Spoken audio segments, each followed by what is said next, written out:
All right. Welcome to the Nest. Week 5 of the high school football season. It is flying by, folks. Week 5 means we're really halfway through the regular season. I want to welcome you all to the Nest, home of Menard Eagle Football, as tonight's contest that your Menard Eagles are taking on the Buckeye Panthers just down Highway 28 East in what we call the annual Squirrel Bowl. Your Eagles come in tonight's game with a record of 3-1, having defeated Abbeville last weekend in Abbeville by a score of 15-6. Buckeye comes into the ball game 3-1 as well, and they're looking to bounce back after they were defeated by Avoyelles High School last week by a score of 46-14. So, the Buckeyes are going to be coming in. They want to, after they got beat on homecoming, they're going to want to come in and, and put on a good showing. Tonight is a big night. These two teams know each other very well. Last year, the Eagles went out to Buckeye and were defeated by Buckeye on a very, very close game that came down to the wire. Enjoy the concessions and get ready for some football. Buckeye is coached by Coach Aaron York, who used to be the former head coach up at St. Mary's. So, before we get started, I want to just give a shout out to a friend of mine who's a former Buckeye Panther, and today's his birthday. Poston White, I want to just give you a shout out for your birthday, and just give a shout out to my mom, Miss Frances Anderson, who had a little allergic reaction today, but she's back at home doing fine. But I wanted to give a shout out to those two folks. So, we're looking for a great ball game tonight on Thursday night, which not too many schools in our local viewing area are on the, are playing tonight. Most of them will be playing tomorrow, with Ash playing up at Manny. Tioga's playing over at Gina tomorrow night. Pineville goes over to Red River tomorrow night. So, we're the only local game in town, so we hope to have a big crowd, out here tonight. And here in just a few minutes, we're going to go down with John Wolf, with Coach Perkins, to set up the tonight's ball game. So we'll come right back. You are watching Menard Eagles football on 446 Sports.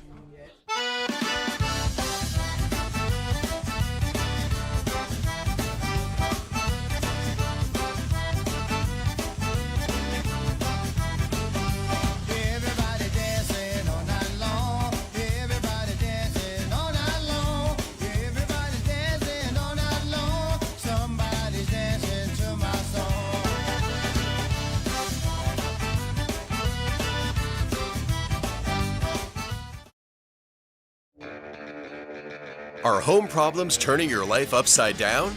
Trust Southern Air Cooling, Heating, and Plumbing to save the day. From keeping you comfortable to plumbing repairs and even generators, we do it all. Southern Air Cooling, Heating, and Plumbing, your one-stop solution for AC, plumbing, and generators. If you need us to save the day for you, call Southern Air Cooling, Heating, and Plumbing or visit us online at southernairnow.com.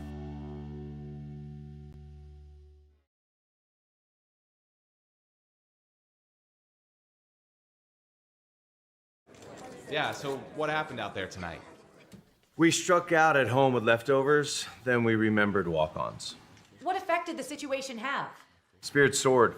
Nick took on a burger. Jen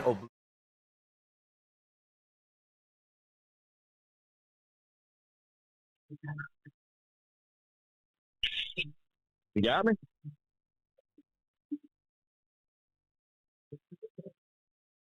Robert, can you hear me? You the one outside? No, he's. How about that? Yeah, I got you. Robert, you got me? I got you. All right. So we're down here with Coach Perkins. Pregame, about 25 minutes to kick off. Coach, heck of a game last week against Abbeville. When you look at who you're facing tonight in Buckeye, you kind of compare them back to Abbeville, relatively two different teams. Tell us a little bit about your approach to practice this week and what y'all are doing preparing for Buckeye maybe versus what you did last week against Abbeville. Well, obviously, Abbeville was a very athletic team, very fast team. I don't think Buckeye is as fast or as athletic as they are, but, we know each other. They know our guys. We know their guys, so we know each other's tendencies. They're going to play physical. Obviously, that's the way we want to play. So, so we're looking for a good game tonight. Good deal. So, talking about Buckeye and watching them on film this past week, we know they're kind of dinged up maybe a little bit. But looking at their film, what concerns you that you make sure your team takes care of tonight when y'all watch that film against Buckeye? Well, they are a 4A team, so, they got numbers on us. We're going to be playing people both ways. They do have some guys dinged up, so I imagine they'll probably be playing guys both ways also. But, they're just a good, tough team. They're well coached. Coach Short does a great job with them. They're fundamentally sound, so you can't really make mistakes or turn the ball over or have penalties against them. So those are the type things we talked about this week. Yeah. So a little bit about Menard's health. How's our health injury report look this week for us? No, actually, last year this time I couldn't say this, but right now, knock on wood, it looks really good. Everybody's ready to roll. We got some people dinged up, but they're all going to play. Yeah, good deal, Coach. Well, I'm going to let you take it away and get to coach. Go Eagles, baby. Take care. We are glad you are. All right, we're back. We're great to hear from Coach Perkins. We're going to take just a timeout for one more break before John comes back up into the booth with me, and then we'll get everything started with the national anthem and the prayer. And before we know it, the game we'll get this thing kicked off. You're watching Menard Eagles football on 446 Sports. Yeah, so what happened out there tonight? We struck out at home with leftovers, then we remembered walk-ons. What effect did the situation have? Spirit soared. Nick took on a burger. Jen obliterated her ribeye po' boy. And speaking of spirits, Laura even scored a real tasty cocktail. She needed that. Any lessons learned today? Yeah. Head straight to walk-ons. Scratch-made dishes, wall-to-wall TVs, craft beers, and cocktails. Walk-ons for the win. When it comes to celebrating big moments, BK Distributors has you covered. From eye-catching fathead decals and senior banners to custom cutouts that bring your favorite faces to life, we help make memories larger than life. Cheer loud and proud with hand fans and personalized signs, or honor achievements with awards and trophies that shine just as bright as the people who earn them. Whether it's for your school, your team, your business, or your community, BK Distributors delivers quality, creativity, and service you can trust. BK Distributors, where every moment deserves to stand out.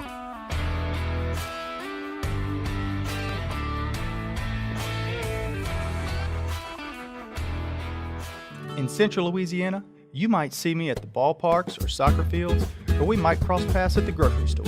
I'm your local Farm Bureau insurance agent, your local expert when it comes to protecting what you love and depend on. I'm Jason Hawk. Learn more about how Farm Bureau Insurance can save you time and money. So talk to Hawk at 318-791-HAWK and let me help you protect your biggest investments. Real service, real people. Farm Bureau Insurance. When something happens to your car, you might say, "Ugh, come on! Seriously? This is so extra." But what you could say is, like a good neighbor, State Farm is there. Your local State Farm agent is available when and where you need them, online, over the phone, or even in person. State Farm agents are here to answer your questions and help you file your claim. This is so extra.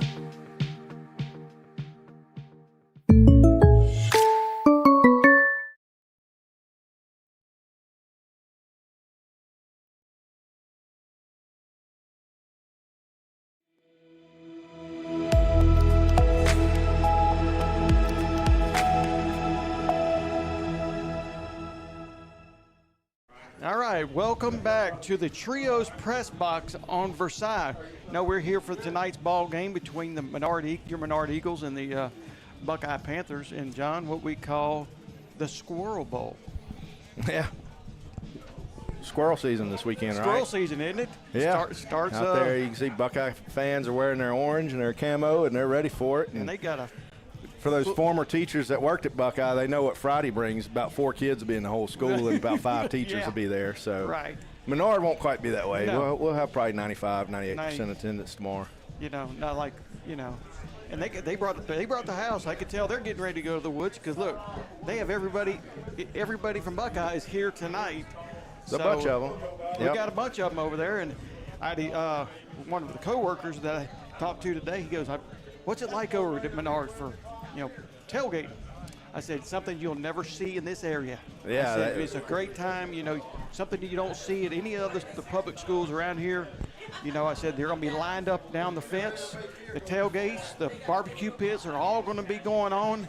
And, we encourage you to come on out and, check out this environment between two great schools with Buckeye and Menard.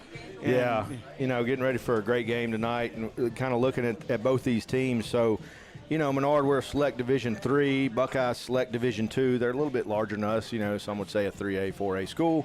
Coach said it in pregame, 4A. Both teams are 3-1. And in the way too early in the year PowerPoints, Menard is sitting at number 14, Buckeye is sitting at number 16 right now, but obviously it's early going into week 5 right here.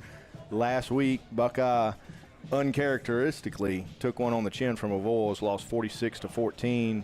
Of course, your Menard Eagles won over Abbeville 15-6 last week down in Abbeville in a good game that we had a lot of yards, but we just couldn't get a lot of points on the board last week. But had 300 yards of offense, and defense played lights out.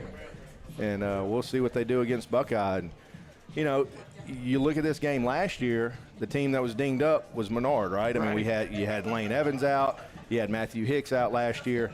It's kind of flipped this year. You look at Buckeye and look at who they have out, and Coach talked about it in pregame. They're dinged up. They got a couple of guys out for this game, so it's going to be interesting to see how it unfolds tonight. Yeah, we're excited to be here, and I know the Eagles, are ready to take home that Squirrel Bowl trophy. And we're 1-0 as far as bringing home trophies so far, because we were able to take care of St. Mary's earlier in the year and bring the Bishop Bowl trophy back over to Menard, and hopefully we could do the same thing tonight with the Squirrel Bowl. John, as Coach Perkins was saying last night, this particular game, as far as the Squirrel Bowl, originated between these two schools. They between the years, they step back and they played other teams, but this is where it all started with these two schools. Yeah, years ago. So a little bit of experience here. My wife worked at Buckeye Elementary years ago for a number of years. She was a first grade teacher out there. And she, her first year from Arkansas being down here, and she's like, what is this? She's like, the first weekend of hunting season, there's nobody at school on Friday. And everybody's wearing camo on Thursday, and everybody skips Friday, and, teachers and everybody. And it was eye-opening, and it's something, it's become a tradition out at Buckeye, and they do it every year. And I guarantee you, every year, whether it's going to be Menard or somebody else, they're going to be playing football on Thursday night before the opening weekend of squirrel season. John, I have a good friend of ours whose son plays for Buckeye, so we're able to see Shane White, Mike White's son. So we're glad we're able to see some of our fellow Knights of Columbus brothers. Their families coming over here to play. Yeah. So I'm glad. I'm just elated that, Shane's going to be out there tonight, and, watching him growing up as a kid, running around through the halls of, Sacred Heart Catholic Church and things like that. So that's a big night, especially for us as well. We'll have, so tonight, at halftime, we'll have Miss Lynn Roy on tonight. She's going to be talking about the HSM raffle. If you haven't heard, there's going to be a lot of stuff happening at Menard here before long with beautification, upgrades, et cetera, et cetera. A lot of money is about to be spent on this campus for the campus, and we'll be talking about that at halftime. She'll be talking about next week's homecoming with the distinguished alumni. So we'll be doing that at halftime. So stick around with us at halftime and listen to that. And you want to take a quick break, and we'll come back with kind of keys to the game and starting lineups. We'll come back here and take a break. We'll get the keys to the game, and we'll also get the starting lineups from John. You are watching Menard Eagles football from the Nest on 446 Sports.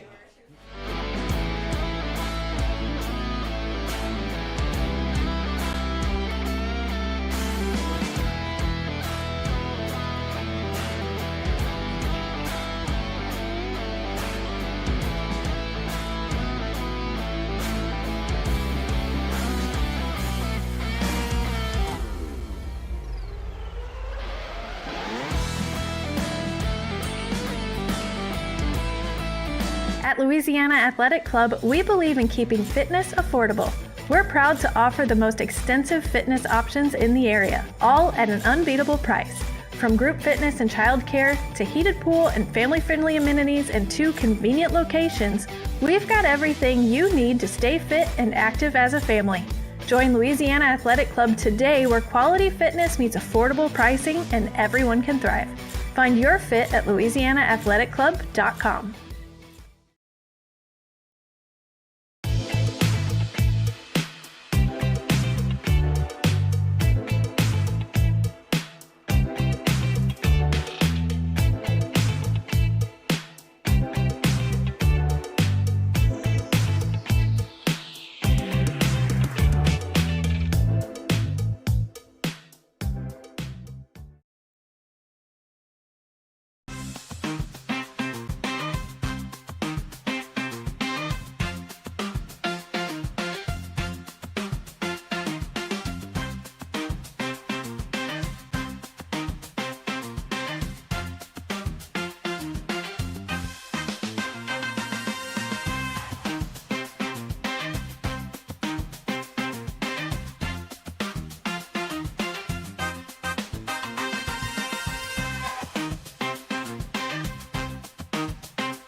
Welcome back to the Trios press box here at the Nest as your Menard Eagles are facing the Buckeye Panthers tonight. You know, give a shout out to a couple of our sponsors, Explore Alexandria Pineville. Tonight we'll also, me and John will have try to come out with the Southern Air and Cooling play of the game, and the Wallace Eye and Associates scoreboard. You can catch some of the scores down on the Sadler Towing scrolling scoreboard. And the official sub shop of 446 is Firehouse Subs. John, how about those starting lineup, man? Yeah, we'll kind of go over it. Really the only change from last week or the other week. I didn't catch it last week, but we'll start with the defense. So you'll have defensive lineman number 29, Sawyer Brown, sophomore. Defensive line number 24, Cooper Sullivan. You'll see Peyton Procell, number 12, sophomore, playing down there. Linebacker number 32, Jacob Janice. Linebacker Sam Bracata, number 20. Linebacker Jack Simpson, number 22. You'll see Hayden Kidd getting in, number 42, linebacker, junior. Our two cornerbacks, number 17, Matthew Hicks, number 7, Austin Parra, both with Austin had a big interception last week. Matthew had 3 interceptions last week. You'll have a strong safety, number 16, Wyatt Hayward. At free safety, it'll be number 6, Brooks Juno, a sophomore. Going to the offensive side of the ball, over the center, number 69, Lane Evans, a senior. Left guard, number 71, Cade Tassan, a senior. Right guard, number 65, Carson Albanian, junior. Right tackle, number 70, Hollis Chapman, a senior. Left tackle, number 67, Gage Wright, a senior. Starting at your wide receivers, going to be number 1, Zach Dozot. Number 10, Cutter Knowles, and number 17, Matthew Hicks, all seniors. Of course, playing in the slot wings, going to be number 20, Sam Bracata, a junior. Spinning the ball tonight, be number 3, Jake Vaughn, a senior. And running back tonight, number 13, Aiden Moran. So also a note, Aiden and Jake had big games last week, rushing yardage, both of them over 100 yards rushing. Special teams, you'll see Jake punting the ball. You'll see place kicking be number 14, Jude Maida, and number 42, Hayden Kidd. You'll see a multitude of those guys. And then returning the ball tonight, number 20, Sam Bracata. Typically on kickoffs, you'll see number 10, Cutter Knowles, back there with him also. John, we got John, Landon, who does our camera, is also doing double duty tonight, trying to keep our windows in front of us pretty clean from the moisture or condensation that we've got built up on these windows. So Landon's been helping out a lot so far with these windows in front of us tonight. Yeah, so, kind of looking tonight, Coach talked about it. Last week against Abbeville, you played a really undisciplined team. They were very athletic, but weren't as disciplined as what you're going to face tonight. This Buckeye team's not going to make those mistakes that we were able to capitalize on last week. And Coach talked about it. You're going to have to play a clean game. You're going to have to keep the penalties low, take care of the ball. We had a little bit of rain tonight. You can probably see it on the camera, some water on the sidelines. The field's not overly wet. It's just a little damp out there. But be the first little bit of rain we've had to deal with all year. John and I had the opportunity to go down on the field before the ball game, and it's just exactly what the field needed as far as need a little bit of rain, because it's been 3 or 4 weeks since we've had any type of rain, or even longer than 3 or 4 weeks. So, we're about 8.5 minutes till kickoff, and we'll be getting ready to go to our invocation and then, our national anthem. And John, looked like the Buckeye, cheerleader looked like, here comes the Buckeye Panthers. Look like they're ready to go deer hunting over there with all that orange on. Yeah, we have the roster. I don't know how many guys they have on their roster, but both teams fairly similar size. Looks like Buckeyes going to have a few more players than the Eagles will. Obviously, 3A size school, 4A size school, playing a division up from what Menard is. Which, if the Eagles can get a win tonight, obviously that helps their power ratings.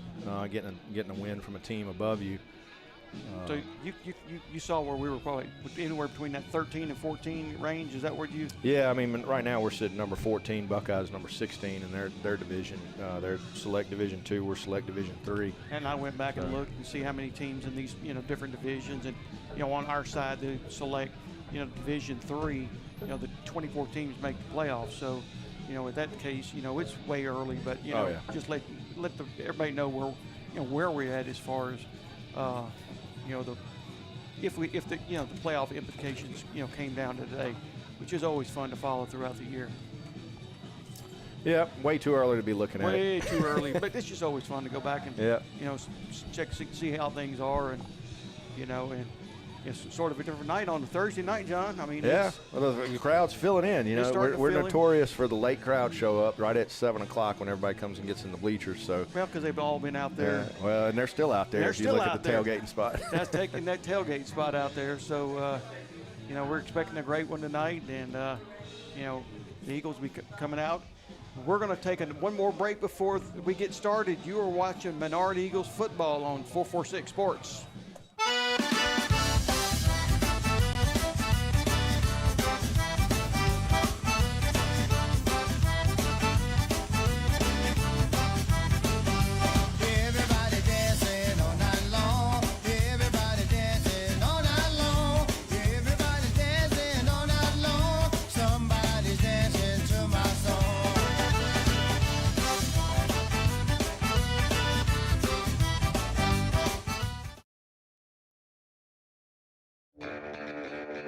Are home problems turning your life upside down? Trust Southern Air Cooling, Heating, and Plumbing to save the day. From keeping you comfortable to plumbing repairs and even generators, we do it all. Southern Air Cooling, Heating, and Plumbing, your one-stop solution for AC, plumbing, and generators. If you need us to save the day for you, call Southern Air. Ladies and gentlemen, would you please stand for the invocation?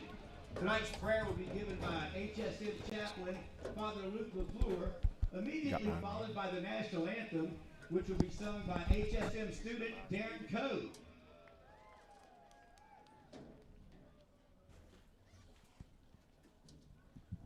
In the name of the Father, and of the Son, and of the Holy Spirit, amen. Heavenly Father, we thank you for this chance to come together in the spirit of camaraderie and companionship. We ask that you send your blessing upon all of us here today, especially our players, our officials, our coaches, and our fans. We ask that this game may be safe, free of any incident and any injury.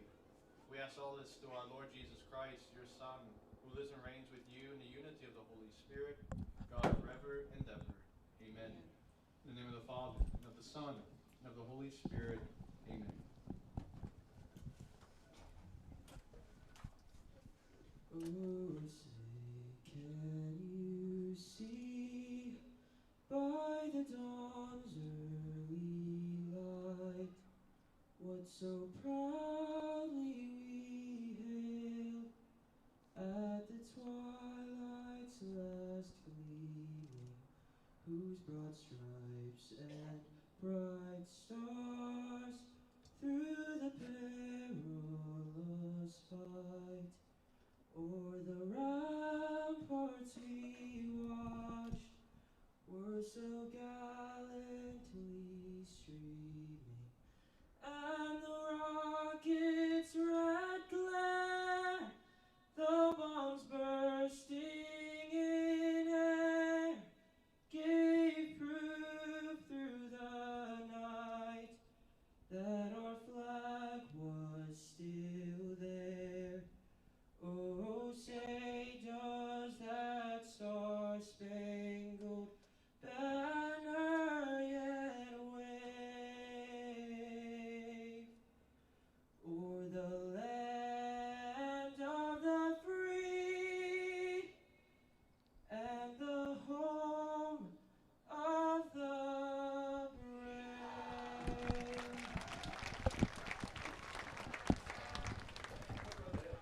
All right, we are back. Great singing of the national anthem by one of our own, Darren Coe, who I had the opportunity to interview, earlier in the year with the drum corps.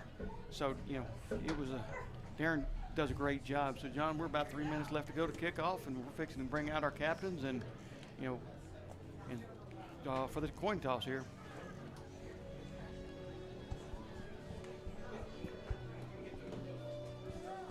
Look like our captains, tonight is going to be number 70. That's Hollis. Hollis Chapman. And number 2, Bo Broussard tonight. And for Buckeye, looks like they're going to bring out number 44, Gage Bellegarde. I think that was number 7. Number 7, which would be Jackson Spalding. So Hollis and Bo were on the coaches show Wednesday night with senior interviews y'all did. Mm-hmm. For the Panthers, Jackson Spalding and Gage Bellegarde are the captains.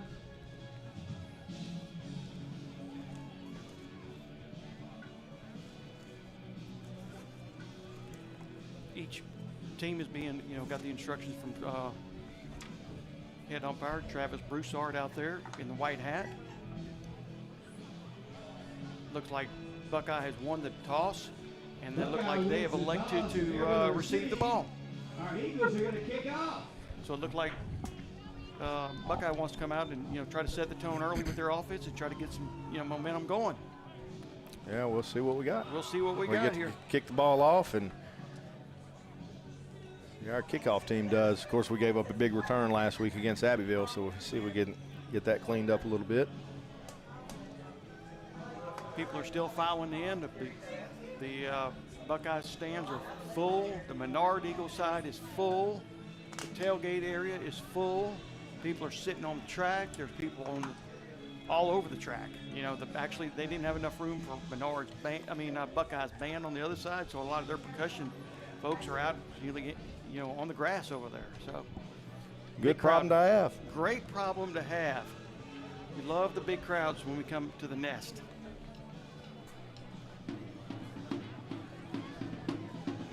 Look like Bryce Warthen is back for Buckeye, along with number 31. Yeah, Jude Mate is going to be doing our kickoff for us, number 14. Preston Willis.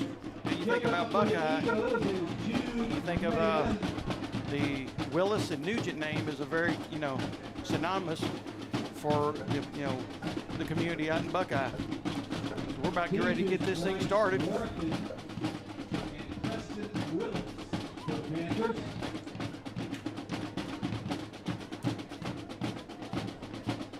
It's a beautiful Thursday night.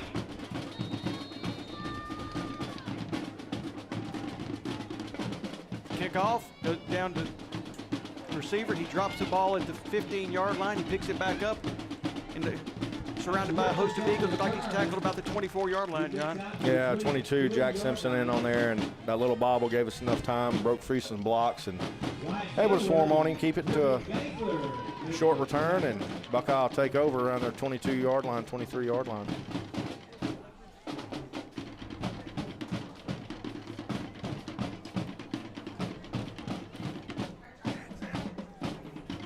First and 10 Buckeye. Looks like they're going to come out with 2 receivers on the near side, 1 on the far side, and 1 actually in the slot with the single back. A false start. Yeah. Yeah. They caught it on the left tackle there. It's going to be a false start. Looks like on Buckeye. Left tackle moved. Guy went in motion by him and pulled him off a little bit, so it's going to be 5 yards against Buckeye. So now to set up a 1st and 15.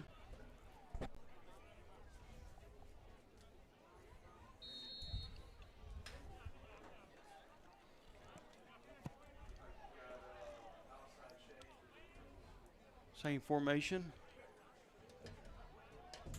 Handoff up. Now actually quarterback keeper around the left side. Pitch back, the quarterback keeps it. That was Parra out there on the tackle, one-on-one, and just get a little play fake by Buckeye right there, and had Flo come to the left side, and quarterback keeps it with option read on it. He had the option choice there too, and just kept it himself and picked up 10, 11 yards. 10, 11 yards on the play. We'll call it 2nd and 5.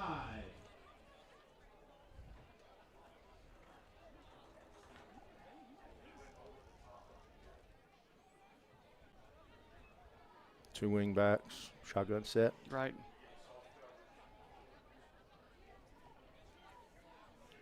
The snap, quarterback rolls out to his right. He's looking, and looked like he's going to miss it.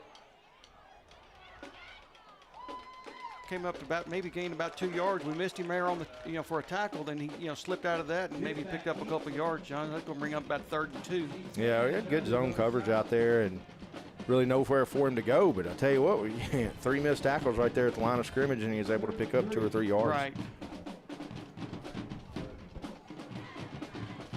So that'll set up a 3rd and 2. 10:35 to go in the first quarter. Buckeye comes out with 2 receivers on the far side and 1 to the near and 1 in the slot. Hand off, he fumbled, the ball's on the ground. Ball's on the ground. Menard's saying they have it. We'll see what the officials indicate here. They're killing the clock. Menard's ball. Menard's ball. I tell you, we're going to come right back after this. You're watching Menard Eagles football on 446 Sports. Yeah, so what happened out there tonight? We struck out at home with leftovers, then we remembered walk-ons. What effect did the situation have? Spirit soared. Nick took on a burger. Jen obliterated her ribeye po' boy. And speaking of spirits, Lori... All right, we're back. After a turnover by Buckeye, your Eagles set up on the 31-yard line, 1st and 10. Jake drops back, near-sided receiver. Looked like he slipped a tackle. It looked like he was going to be going down to about the 10-yard line.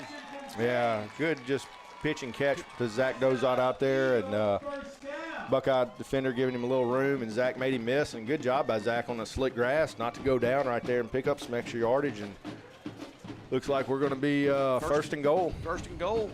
It is going to be first and goal. First and goal from the 10.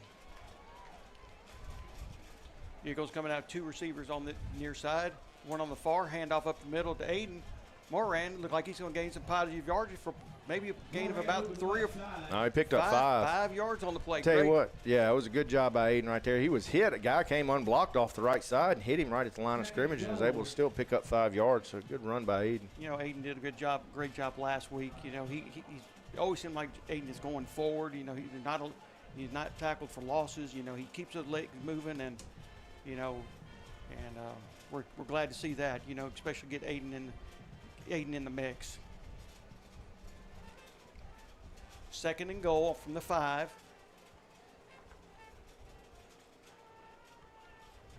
The snap, Jake scrambles.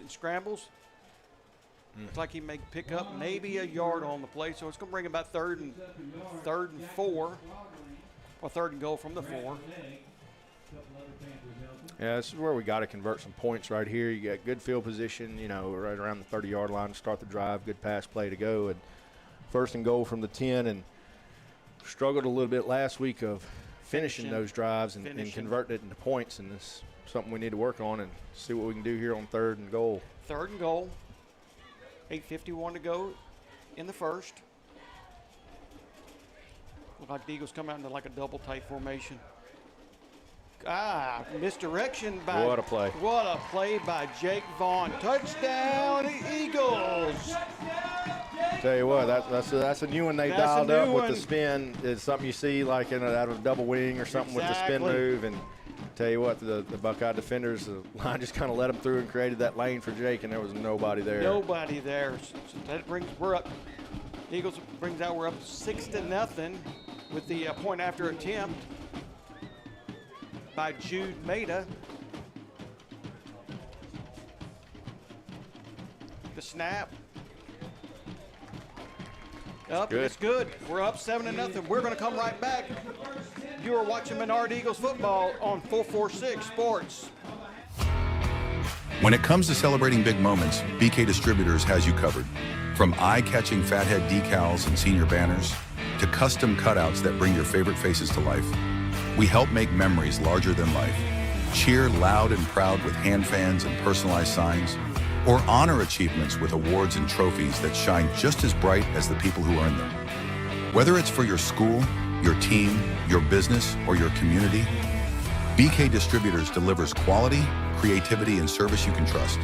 BK Distributors, where every moment deserves to stand out.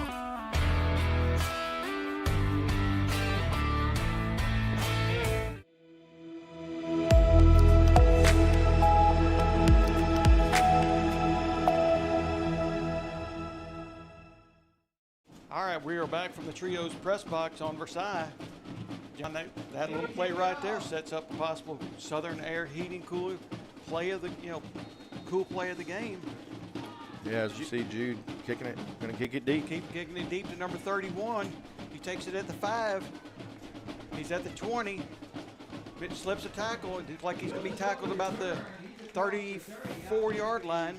Yeah, pretty good return right there, kicking it number 31. Of course, that's their running back. That's one of their quick backs that they have. And, we didn't give up a big return, but still you'd like to see a kick that deep and fielded around the 5 or so yard line. Maybe keep them from getting across 30, but good job by the Eagles not giving up anymore. Now set up 1st and 10 on the 33-yard line.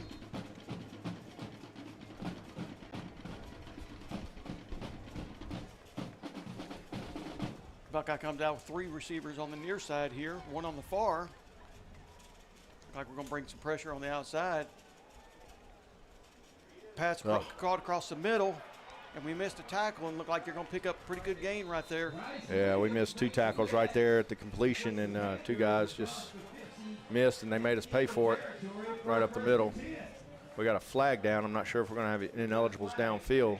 Looked like the ball was definitely across the line of scrimmage. I'm not sure what they're going to call here, and that's exactly what they're calling. Ineligible receiver, so that'll come back.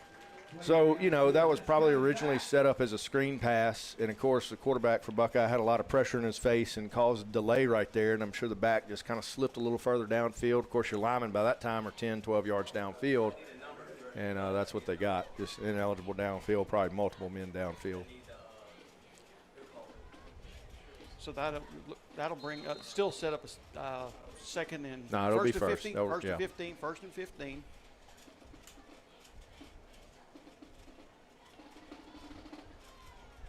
$13 in motion. Looked like on a little quarterback keeper, number 1. It may have picked up about 4 on the play. Yeah, just like a little read option right there. Had the option to give it to the running back around the right side there or keep it himself. Decided to keep it himself and picked up 5 yards up the middle. That was quarterback Braxton Fitzback, senior for Buckeye.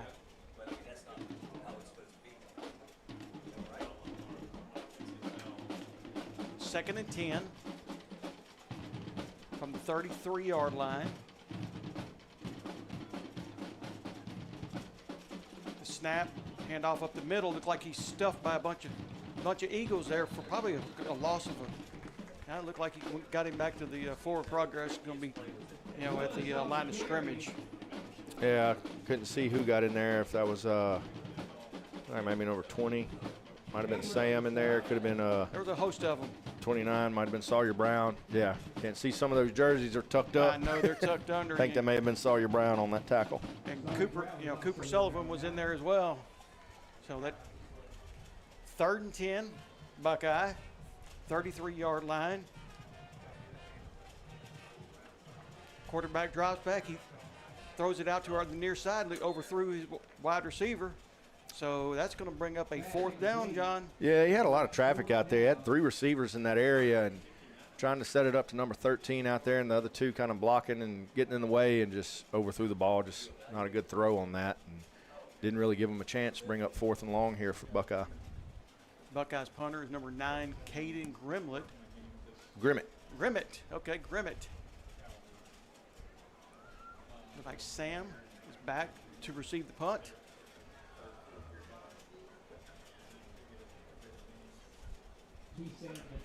Snap, kick. Oh. Got it back. Got it back on the 25-yard line. Almost caused a mistake, but Sam was able to corral it and bring it in at the 25. So we're gonna take a break for here just a minute. We're gonna come back. You are watching Menard Eagles football on 446 Sports. Discover golf like never before at Links on the Bayou, Central Louisiana's hidden gem. Welcome to a golf experience like no other.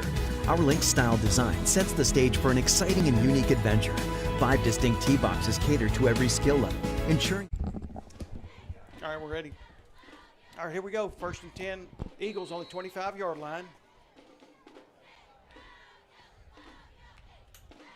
Hand off to Aiden up the middle. He's probably going to pick up about 3 on the play.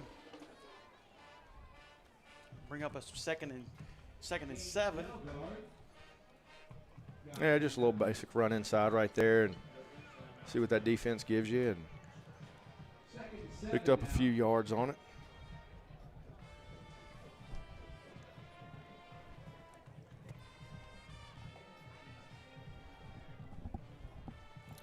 Buckeyes flag corps over there. Right. Eagles come out, 2 receivers on the near side. Jake fakes the handoff. He rolls around the right side and had that wide open receiver, Matthew Hicks, and he dropped it. Yeah, Matthew had first down, had about 12, 14 yards on it, and just probably was thinking about running, just in and out. Exactly. So that'll bring up a 3rd and 7 with 6:04 to go in the first quarter. We'll probably have a mandatory water break after 6. No, okay. So we're in October. Yep, it's was it October? October 2nd. Oh yeah. We're 2 days away. 2nd and 7. Japes dropped back. He scrambles up the middle, and he's going to be close. He's going to be close to the first down. May have picked up between 7 and. He had to make the 35, and he's got the 35. So yep, he'll have it right at the line. That'll move the chain. 1st and 10 Eagles on the 43-yard line. We saw a lot of that last week. Jake under pressure and couldn't get it out to his receivers, and his legs getting him out of trouble, and his athleticism, pick up that first down, and that's what we saw right there.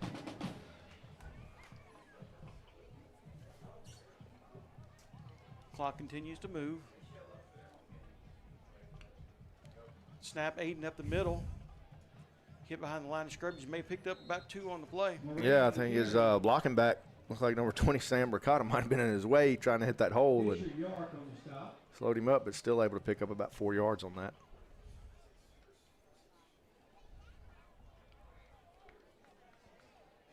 Second down and 6. Second down and 6.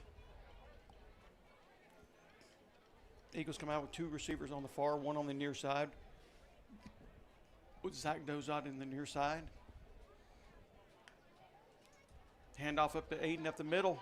Got a little running room. Look like he's going to pick up about 7, 6 or 7 on the play. He'll have the first down. Be a first down Eagles. Needed right across the 45, and he got it. He got it. Tell you, Aiden hit that hole hard, and there was a good hole right there for him to hit it, and before they made contact with him. I just got a feeling sooner or later, one of these times, Aiden's fixing to break that sucker because he's so close from breaking it. Yeah, he was close on that one. He was close on that one. So that sets up 1st and 10 Eagles on the 45-yard line. 4:37 to go in the first quarter. Handoff up to Aiden again. Looked like he got a little seam. He's going around the right side, pick up another big gain down the right side, down about the 31-yard line.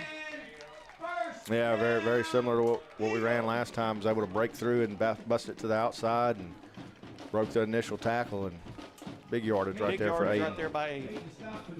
That's going to be 1st and 10 Eagles on the 30-yard line.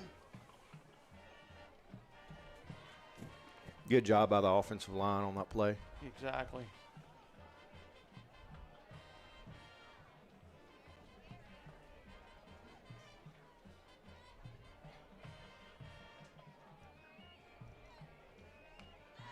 Snap. Jake keeps it. Goes right up the middle. Pick for a nice big gain. He probably picks up about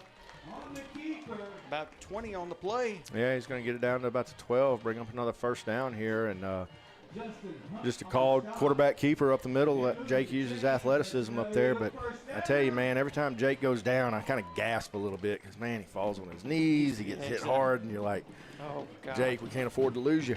No. But a good, excellent run, athletic play right there, and another good job up front by the line. 1st and 10 Eagles from the 12. 3:21 to go in the first quarter.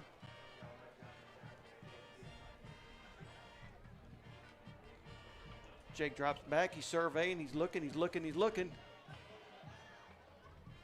Yeah, he had a receiver over there. Just kind of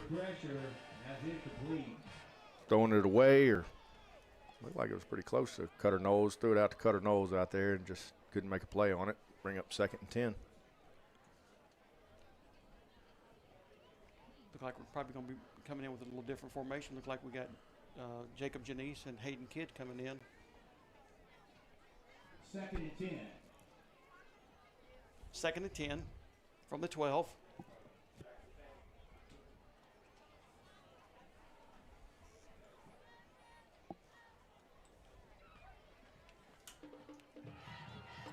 Keeper to Aiden Moran up the middle, probably gaining for about 5 on the play. Yeah, just kind of a bunch formation there, and ran it off left side and man up and see what you got. Brings up 3rd and 4 or 5. Yeah, 3rd and 4 and 5. It's. We'll call it 3rd and 4. You know, the problem when you get down here, you know, you get down inside the 15 or 10-yard line, it really tightens that defense up. Everything up, John. And closes the field down, and you can't really spread it around like you'd like to, you know, with the passing options. 3rd down, Eagles. Jake up the middle again. Touchdown, a little misdirection again. Yeah, another good run, just misdirection. Brought a guy across from right to left, faked the handoff, and Jake up the middle, and got one of your best athletes running the ball. Good job by the offensive line right there. Exactly. So that makes the score 13-0. Awaiting the point after attempt with 2:44 to go in the first quarter.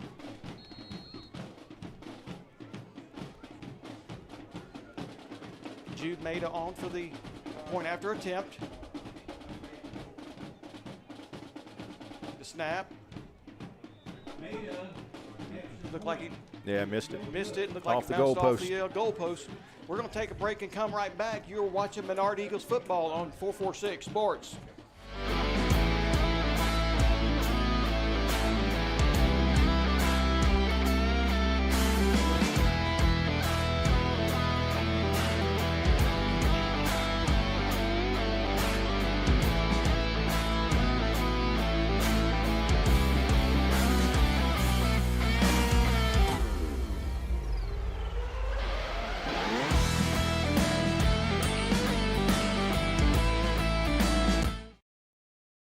At Louisiana Athletic Club, we believe in keeping fitness affordable.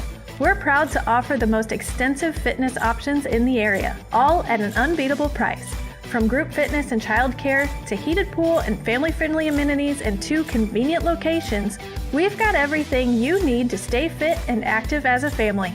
Join Louisiana Athletic Club today, where quality fitness meets affordable pricing.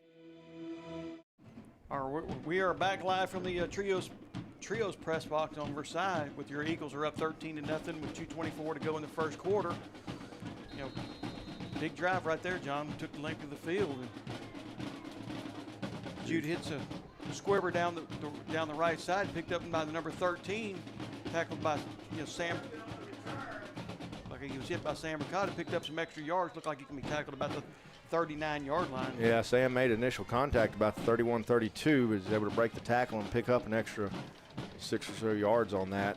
Again, Buckeye with pretty good field position here about the 39-yard line to start out. But going back to the Menard series, yeah, we took that ball over at the 25-yard line and drove it 75 yards. Really good drive by Menard, taking a lot of clock off in the first quarter there.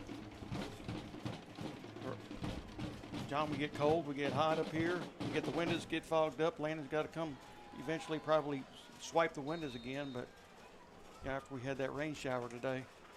First and 10 Buckeye from the 39-yard line. Handoff up the middle, number 31. Looked like he probably gained about 5 yards on the play. That was Preston Willis. Yeah, he picked up 6 on that. Bring up 2nd and 4. Second and 4 Buckeye. 1:57 to go in the first quarter on the 45-yard line.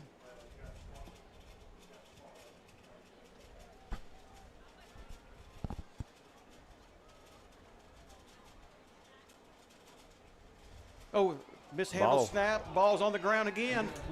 Looked like Jacob got it again. Jacob Janice. No, that's Janice. Jacob Janice Yep. on the with the football. Jacob Janice comes up the football.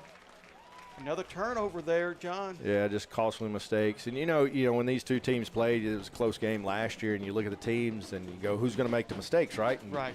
So far, Buckeyes really made two costly mistakes with two turnovers right here. And Menard set up on the plus side of the field here at Buckeye 46-yard line. 46-yard line, the Eagles take over. Looks like we're going to have a timeout being called by Buckeye. We're going to keep it right here. Got a timeout on the play. We're going to keep it right here, John. And, if we come in here and capitalize with another nice drive right here at the end of the first quarter, and we got to capitalize on turnovers. We got to, we can't just, give them up on downs when we get, on this side, because these are plus territory downs. So yeah, we'll see what we got. I mean, you've had two successful drives. You had really good starting territory in the first one, and you started way back at your own 25 and drove it 75 yards. And tell you what, so far the offense is looking really good, clicking. I mean, pounding the ball. Aiden's running the ball hard. We got, receivers. Zach's making some good catches, and Jake's making some good decisions with the ball and getting out of his legs or getting him out of trouble when he has to. So, still early in the game. Aiden looks good, even though he's got that big old, knee brace on his knee over there. He's sneaky fast to me, and sooner or later he's gonna pop a big one.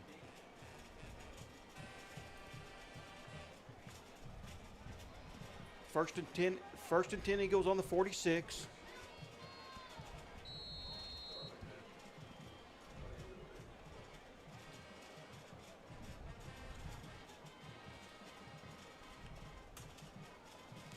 Quick pass out here to Matthew Hicks. Probably going to gain about 3 on the play. Yeah, just a little quick flip out to Matthew right there. And looks like we had Bo Broussard kind of blocking downfield there. And good job by the Buckeye defense right there in the secondary to close on Matthew quick and not give him some open space to make some moves. And picks up about 3 yards. Tackled by 53, Shane White, Mike White's son for Buckeye.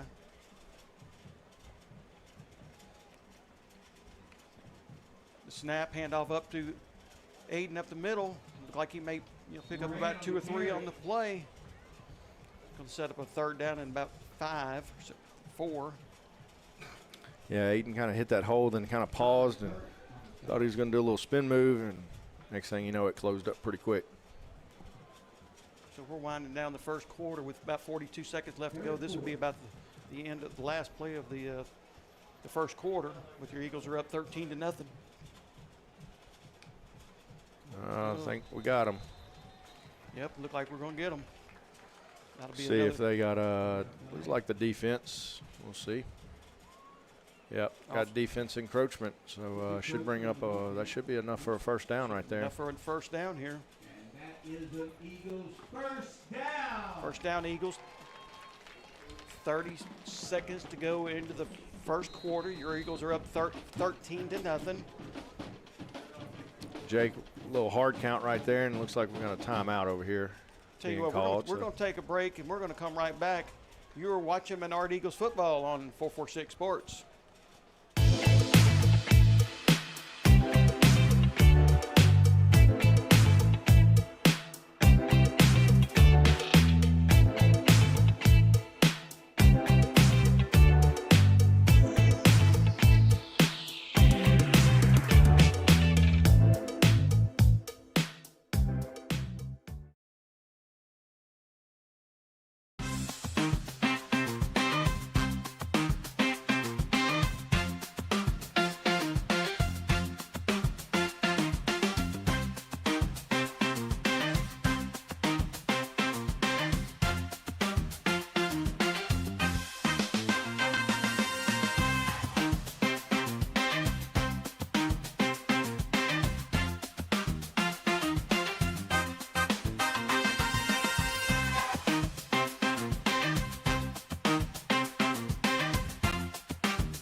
Now's the time to get a great deal on select Kubota equipment. As the #1 selling compact tractor in the U.S.,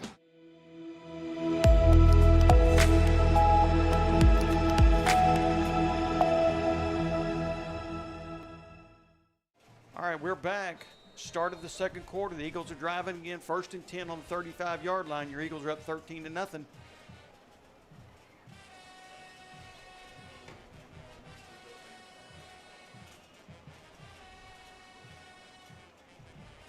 Two receivers on the near side, two on the far side. Mishandled snap there. Looked like. Yeah, we had pressure come off our right side right there. Couldn't see where it came from, and Jake's going to probably pick up about 2 on the play. yeah, again, his legs kind of getting him out of trouble there, and they had him about 4 or 5 yards back in the backfield, and was able to still pick up 2 or 3 yards on that. So we're looking at 2nd and 8 from the 34-yard line. Yeah, I think we're about 33. 33.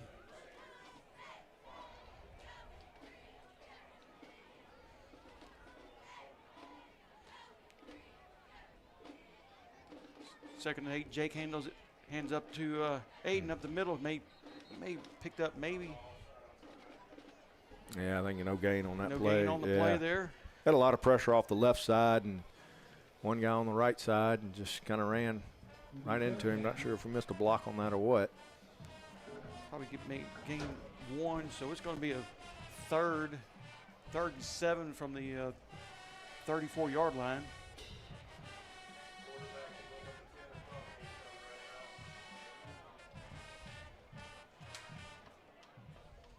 Jake drops back. He scrambles left, and he's going back up the middle. Got a little seam up the middle.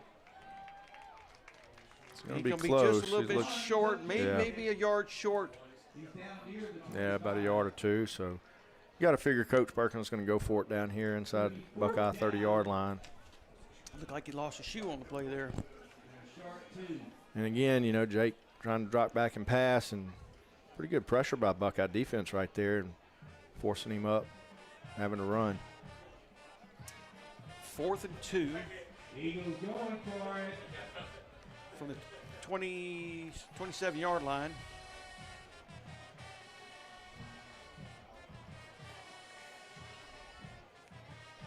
Keeper up the middle. Going to get the first down. Probably picked up 4 on the play. Yeah, good job by Jake, just reading where his defensive line was and where the hole was, and calling his own number. Only needed about 2 and picked up about 3.5. So that's going to set up a 1st and 10. Eagles from the 23-yard line. 9:49 to go in the half.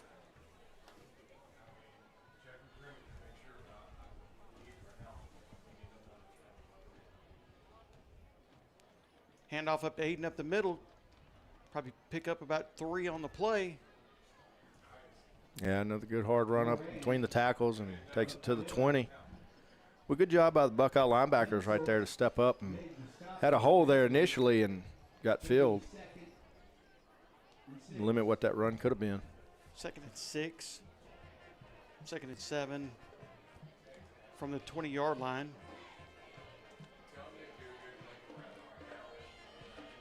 I want to thank a few of our sponsors, the LaLug Group and Richard Stocks, State Farm, BK Distributors, Doug Young Nursery.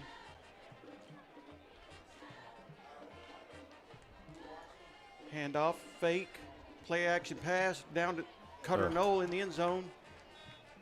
Yeah, Cutter had a step on the defender, had the inside, and I'm not sure, can't tell from here how close that ball was, but it looks like he had a shot on that catch. So that's going to set up a 3rd down and 7.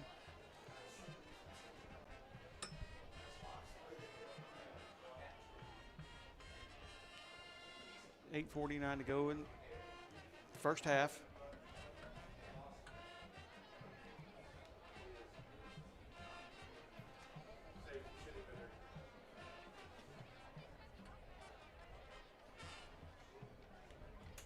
Jake, quick pass out to Cutter Knoll right here on the like a little screen pass, catches it, and Cutter is going to go in for the touchdown. Yeah, it looks like we got a flag down back here. It looks like, I think. Nope. Don't see it. Yep. Thought there was. Never mind. Cutter Knowles there on the play. Touchdown, Eagles. Good job. Good run by Cutter right there. Exactly. Like a little screen pass to your right. And that's going to bring our score up to 20-0. Waiting on the PAT from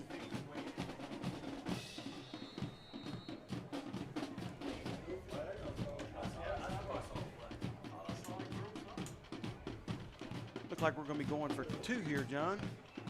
Yeah, try to make up for that missed extra point earlier. So we're sitting there right now at 19-0. Eagles, 8:39 to go in the first half.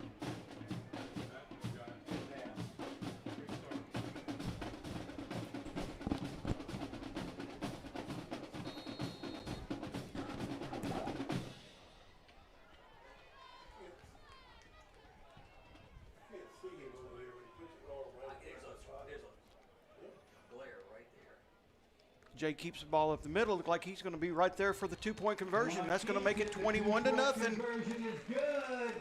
We're going to go to a break. We're going to come back. You're watching Menard Eagles football on 446 Sports. Now's the time to get a great deal on select Kubota equipment. As the #1 selling compact tractor in the U.S., they offer the versatility and reliability to get the job done right all year round. Right now, bring home select Kubota equipment with 0% financing available or save up to $6,000. Find a dealer near you at LouisianaKubotaDealers.com.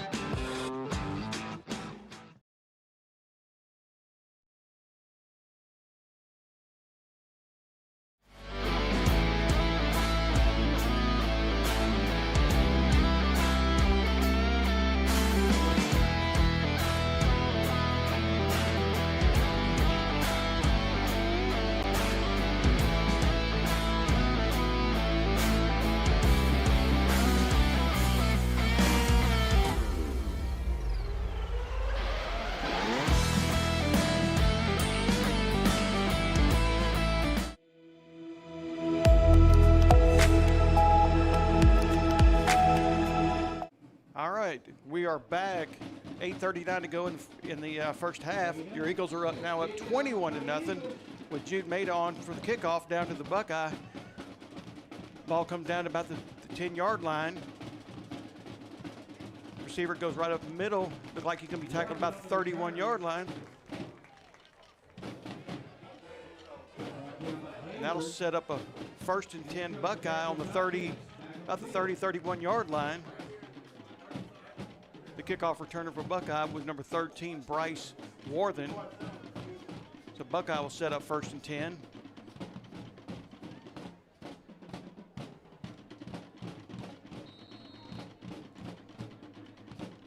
And we got a big crowd here tonight on both sides. Both sides, big crowd, overflow crowd. Quarterback takes snap. He looks like he's going to quarterback keeper right around the right side. He's going to go down the right side. He's going to pick up about 15 on the play. Number 1, that was Braxton Fitzback. Got a flag on the play.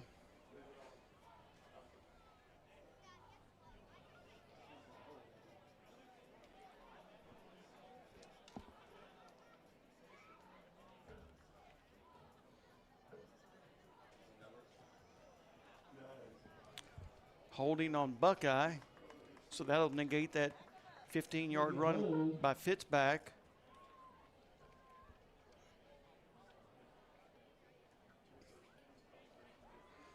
So it looked like it'll be 1st and 15. 1st and 15.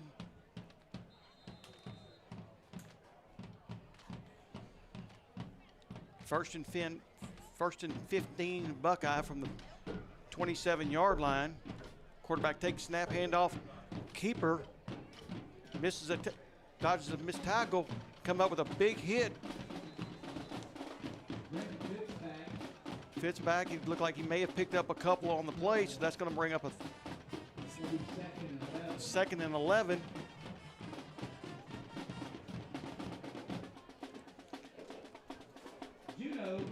$7:53 to go in the half. 2nd and 11 from the 30-yard line.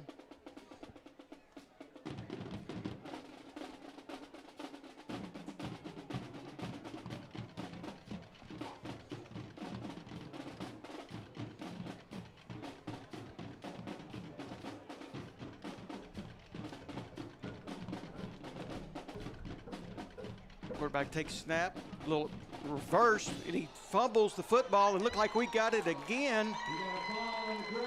Ball was on the ground again. Let's see who picked up that recovery for that one. The Eagles got it. Sawyer Brown. We're going to come right back.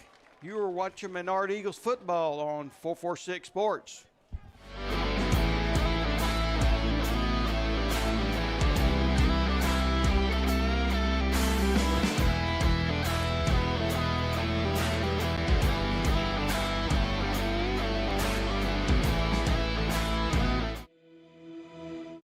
All right, we're back.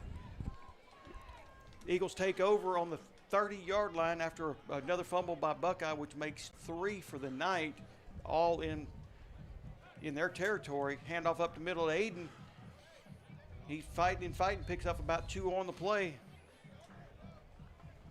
I'll bring up about second and 7, 2nd and 8 on. Moran on the carry, 2nd and 8. 7:04 to go in the half. Tell you what, turnovers can kill you, They can and Buckeyes feeling that right now in this first half.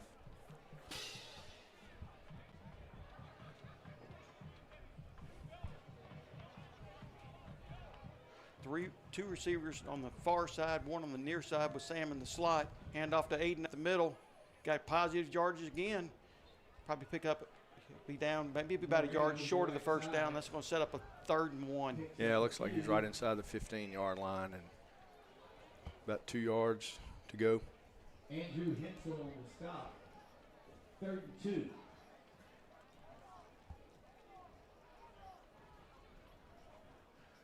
You know, at this point, if you're Menard, you're wondering what that Buckeye defense is doing right now. You see a lot of hands on the hips on the defense, the defensive front, and linebackers, and been out there an awfully long time in the first half. 3rd and 1. 6:01 to go in the half. Your Eagles are up 21-0. We got a timeout being called by Coach Perkins. Timeout for Coach Perkins. Tell you what, we're going to take a break, and we're going to come back here in just a moment. You are watching Menard Eagles football on 446 Sports.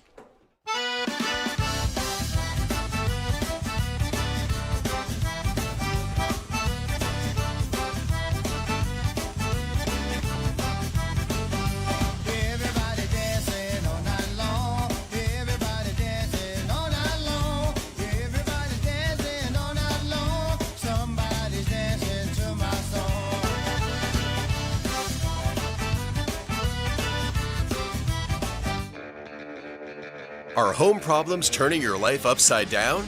Trust Southern Air Cooling, Heating, and Plumbing to save the day. From keeping you comfortable to plumbing repairs and even generators, we do it all.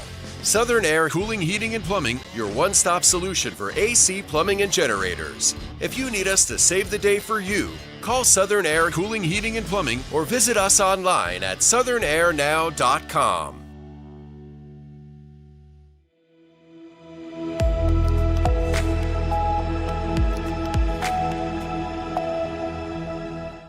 All right, we're back.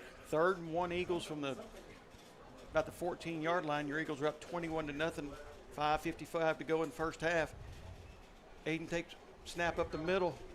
He may have made it back to the line of scrimmage, John, on that play. Yeah, good play by number 12. Buckeye defense right there, just kind of sitting on the edge and came down the line of scrimmage and gave up nothing for Aiden right there. Bring up 4th and 3. That was just number 12 for Buckeye. Number 12, Justin Hunt. 4th and 2. 5:27 to go in the first half. Your Eagles are up 21-0.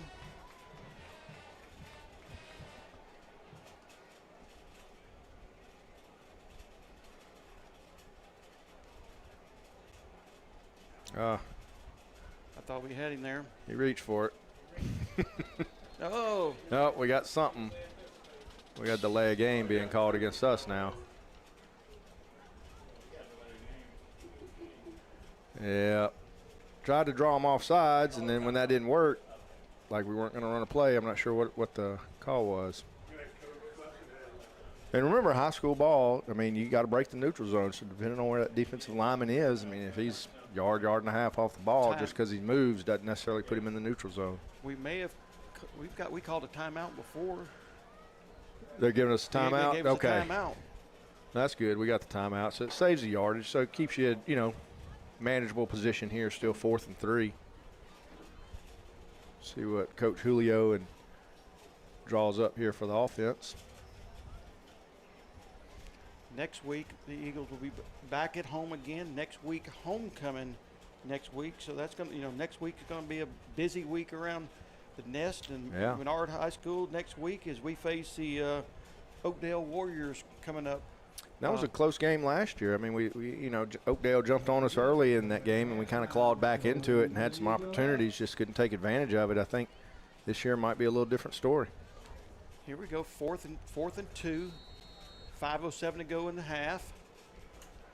Jake keeps the ball up the middle like he's got a little running room. He's got a lot of running room. It looks like he's going to go in for the score. Touchdown, Eagles. Jake Vaughn. Tell you what, when you need a play, you want to put it in your playmaker's hands, and Jake's feet have been doing it for him the last couple weeks, and right there on his own number off right side, well blocked, and went in almost untouched. So that makes the score 27 to nothing. Waiting on the point PAT from Jude Maida. Snap, ball's up. And it's good, so that's going to make it 28 to nothing. We're going to come right back with 5:01 to go in the first half. Your Eagles are up 28 to nothing. You are watching Menard Eagles football on 446 Sports. Yeah, so what happened out there tonight? We struck out at home with leftovers, then we remembered walk-ons. What effect did the situation have? Spirit soared. Nick took on a burger. Jen obliterated her ribeye po' boy. And speaking of spirits, Laura even scored a real tasty cocktail. She needed that. Any lessons learned today? Yeah. Head straight to walk-ons. Scratch-made dishes, wall-to-wall TVs, craft beers, and cocktails. Walk-ons.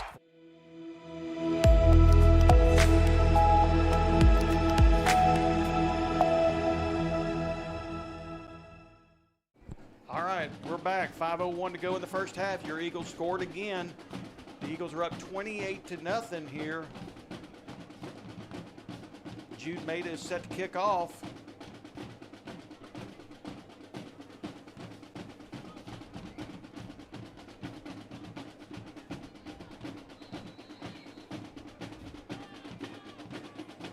Kick, a little squibber down the left side. Looked like he's going to go out of bounds. Yeah. Go out of bounds, see what Buckeye takes here. Probably take that ball on the 35. 35, okay.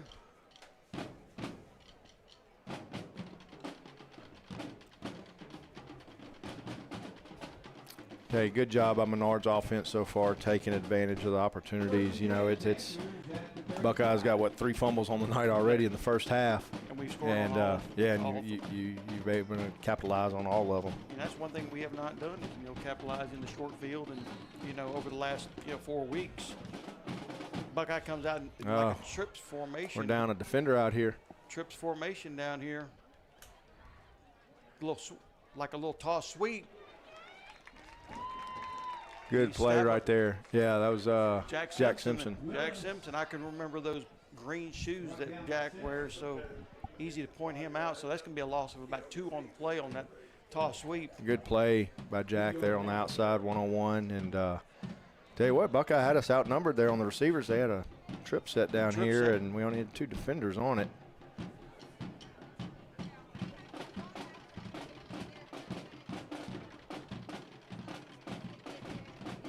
Quarterback keeper around the right side. Looks like he's going to be dragged down probably for another loss. Yeah, was that Sam Bricata in pursuit? I think that might have been Sam came flying through and in pursuit on that. Not sure if he got the tackle or Janice on that tackle.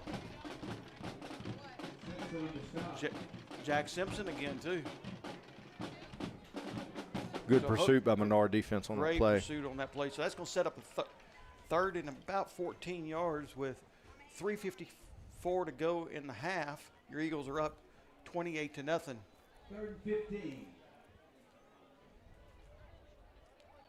two receivers near side for Buckeye. Quarterback scrambles and he's under heavy pressure by Jacob Janice and overthrows his intended receiver. So that's going to bring up a 4th down, John. Yeah, I tried to go to number 13 there, kind of crossing out, and just not a good throw by the quarterback to connect with him. And they had a receiver open a little bit deeper. Receiver didn't see, or the quarterback didn't see him, but either way, it's going to bring up a Buckeye punt here. And I'm sure Coach York and them are probably just thankful, hey, we get to punt the ball, we didn't fumble it right here. Yeah, that's true. Start of the second half, the Eagles will get the ball the start of the second half. Buckeye won the toss and elected to receive.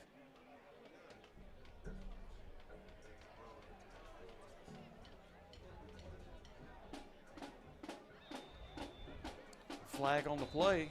Yeah, I think we got to delay a game here. See what the official calls. Yep, delay a game against Buckeye. They'll back up 5 and kick it again. Panthers going to back up 5.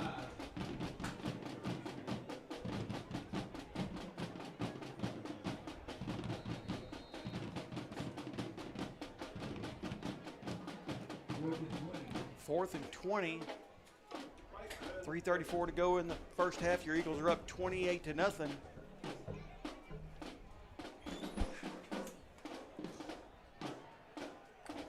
The punt going to come down about the 48-yard line, takes a Buckeye bounce, and they'll down to about the 37-yard line. We're going to come right back.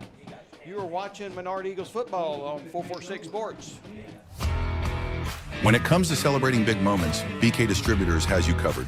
From eye-catching fathead decals and senior banners to custom cutouts that bring your favorite faces to life, we help make memories larger than life.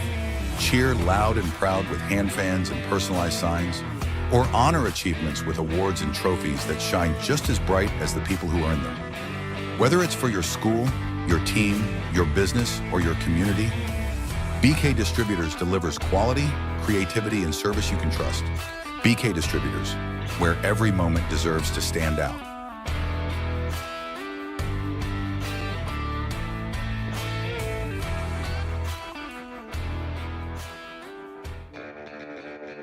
Are home problems turning your life upside down? Trust Southern Air Cooling, Heating, and Plumbing to save the day. From keeping you comfortable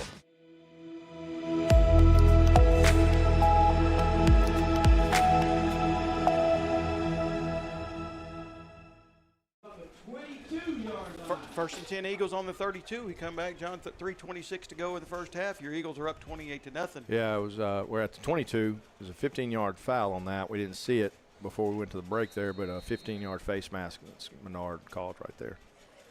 Like a little bunch set right here. Hand off to Aiden around the right side. He's going to pick up some positive yardage. Look like he's going to pick up about maybe 3 or 4 on the play. Yeah. Yeah, just a little run off right side. Pretty good block there by Zach Dozot out on the edge, and kind of got cleaned up by the lead blocker right there, and able to pick up some decent yards. Second down and 8. 3 minutes to go in the first half. Eagles come out with 2 receivers on the far side, 2 on the near side, with Aiden in the backfield with Jake. Jake takes snap. He's looking. Looked like he's going down the right side for an open receiver. Had Cutter Knowles down here about the 45-yard line and overthrew him. Yeah, that was Wyatt Hayward, number 16. Oh. And Wyatt had a step on number 9, the defender right there. And Jake just threw a little far and out of bounds on that one. Pretty good protection by the offensive line right there for Jake. So bring up 3rd and 7. 3rd and 7. That'll stop the clock at 2:42 to go in the first half.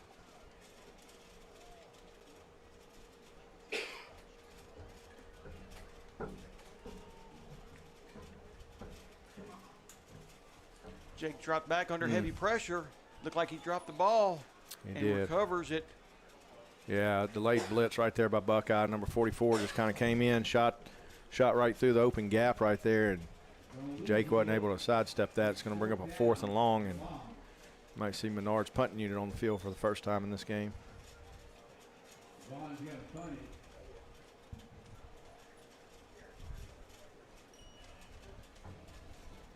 Grimmett is back for Buckeye about the 46-yard line, waiting on the punt from Jake.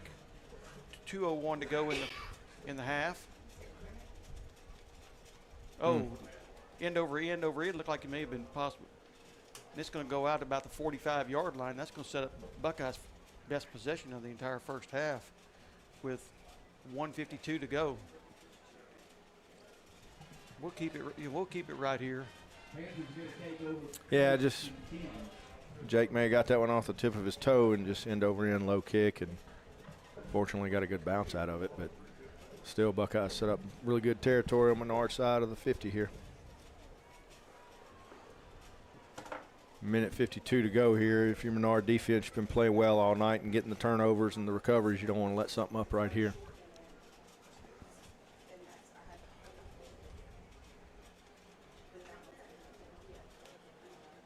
Buckeye will set up 1st and 10 from the 45-yard line. They set up with 3 receivers on the near side and 1 on the far. Quarterback drops back. He's going, looked like someone in the flats, and the intended receiver was stuck by Matthew Hicks there. Yeah, ball was thrown a little bit high behind number 9, and pretty good coverage by Matthew right there to make sure he wasn't going anywhere if he did catch that. Kept him in front of him, didn't. That's going to set up a 2nd and 10 with 1:48 to go in the first half from the 45-yard line.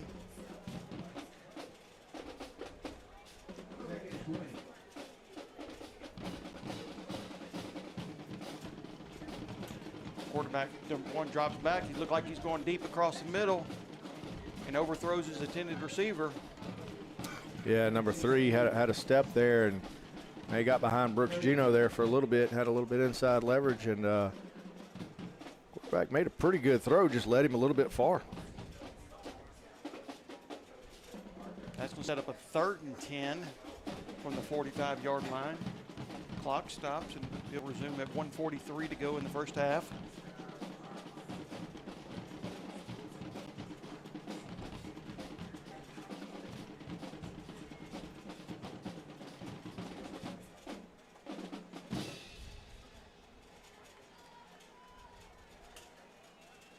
Handoff up the middle, looked like he's stuck right there at the line of scrimmage for probably no gain on the play. Yeah, Jacob Janison on that, and looks like number 29, Sawyer Brown, in on that tackle. So that's going to set up a fourth down, 1:25 to go in the first half. Clock continues to run. Sam is back to receive the punt. He's saying is deep for our Eagles.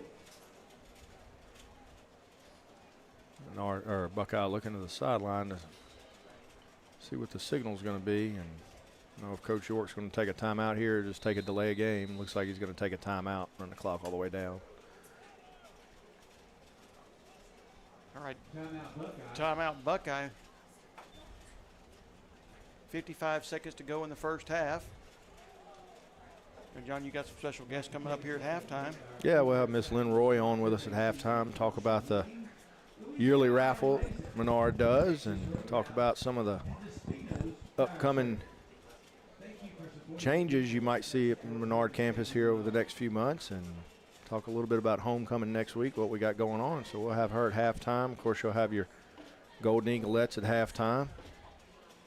And the homecoming parade will be on Thursday, is that right, John? Yeah, it's usually Thursday afternoon. Okay. Our next junior high game is going to be here at the Eagles Nest on Monday at 5:30 against O'Boyle. Monday, 5:30. Big crowd here tonight. Take it on. A lot of camouflage, a lot of Hunter's orange on the other side. Buckeye comes back out there, going to be set up to punt with T. Salmon standing about the 15-yard line. The snap. The punt. Like it's going to take a little Buckeye bounce. It's going to probably go down inside the about the 10-yard line with 44 seconds left to go in the half.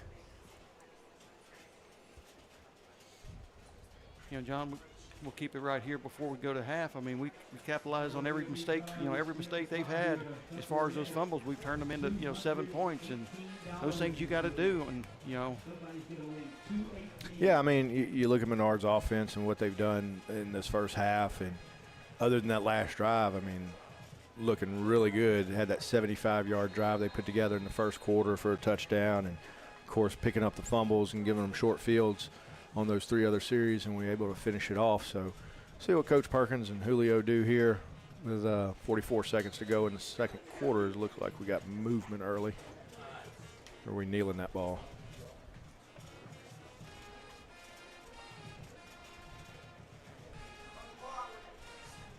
Tell them to run the clock.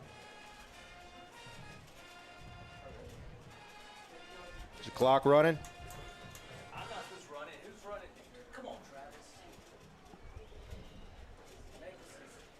So we had a kneel down right there. They're wanting to run the clock. All right. They're going to end it. They're going to end it right here. John, we're going to go into Yep. halftime. Take a quick break. We'll come back when this win. You got it. You're watching Menard Eagles football on 446 Sports.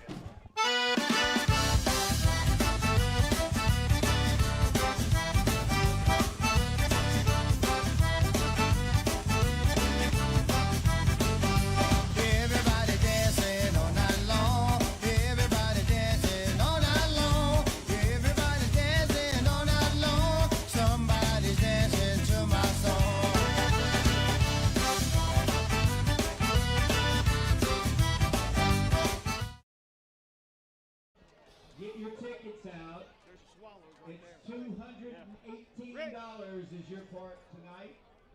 Here's the number. It's 516-9919. 516-9919. 516-9919. Come to the press box, bring your ticket, and we got your cash.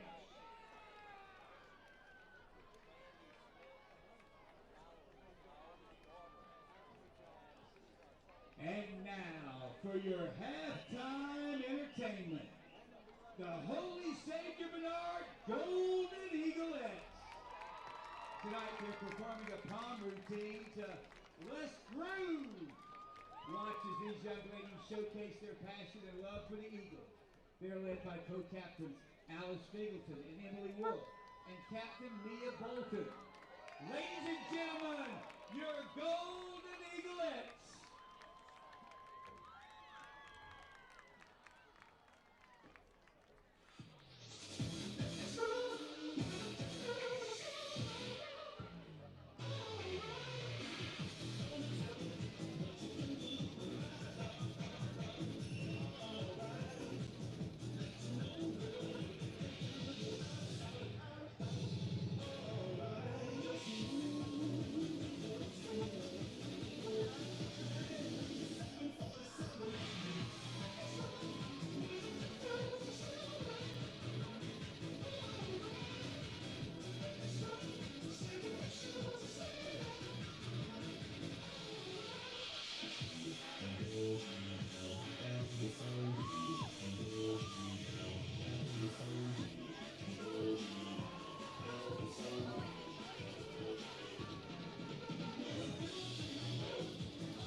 Are home problems turning your life upside down?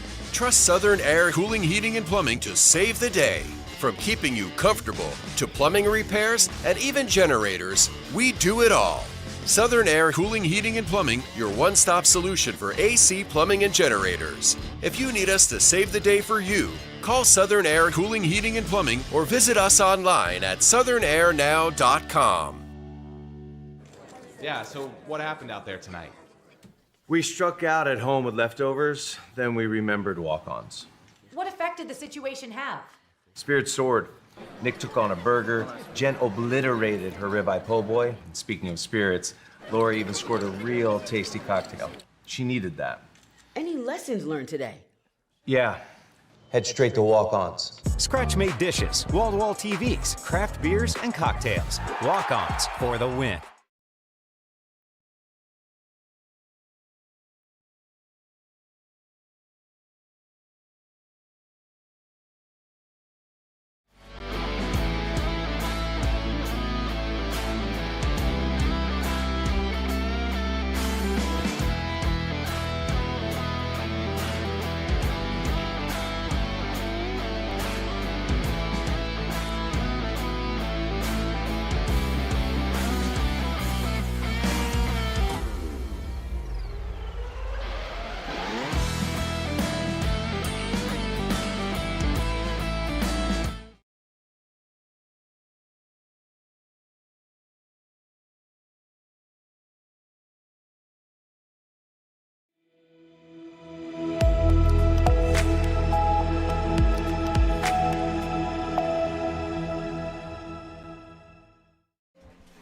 And welcome back to the Trios press box here at Menard, the Eagles Nest, with 10.5 minutes to go at halftime. Your Eagles are up 28-0 over the Buckeye Panthers.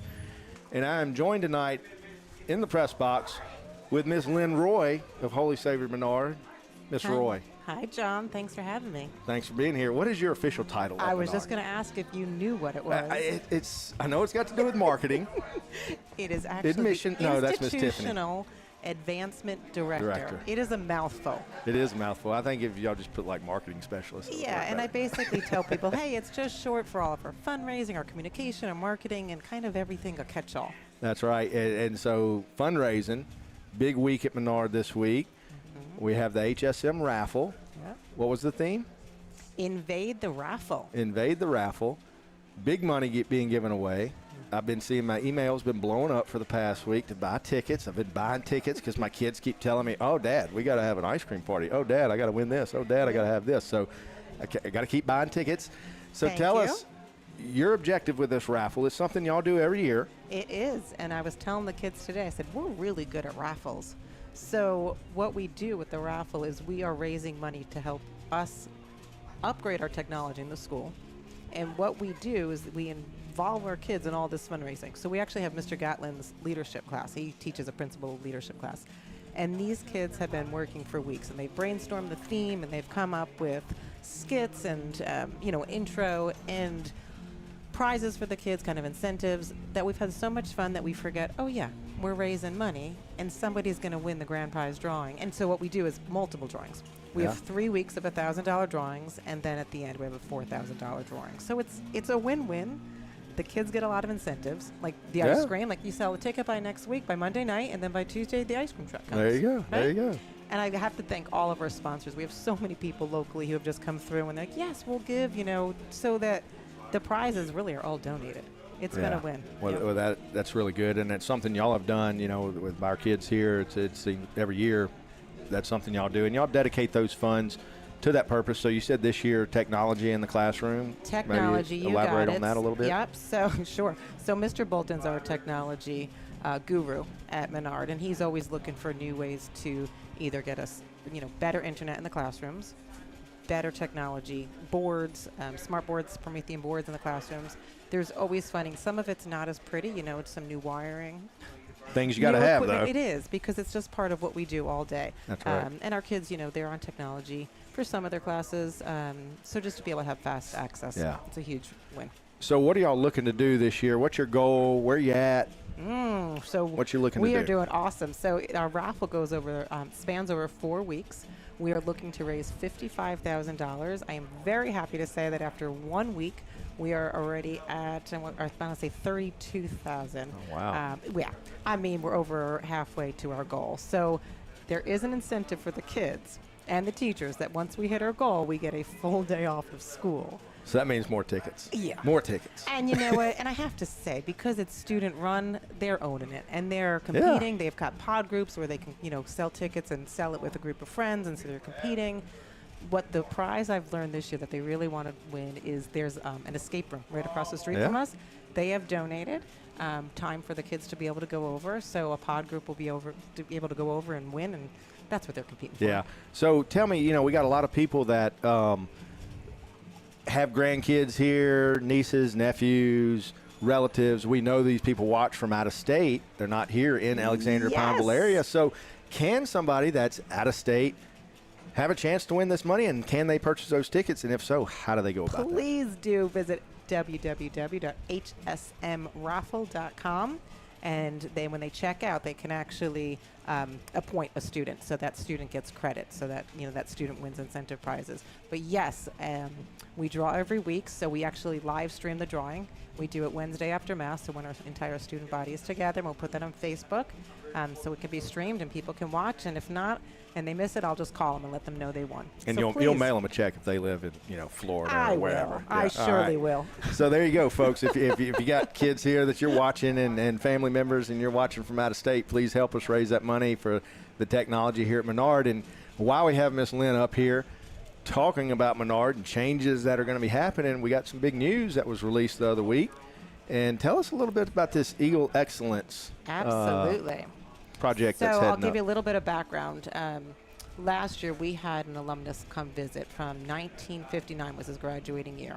And when he came, his name is Mr. Harry Longwell. And when Harry came to a campus, he said, wow, you guys are doing amazing things. He toured, he visited with us, he met our students, and he was so impressed. And he said, you know what? We would love the outside of the school to match the academic rigor that's going on inside.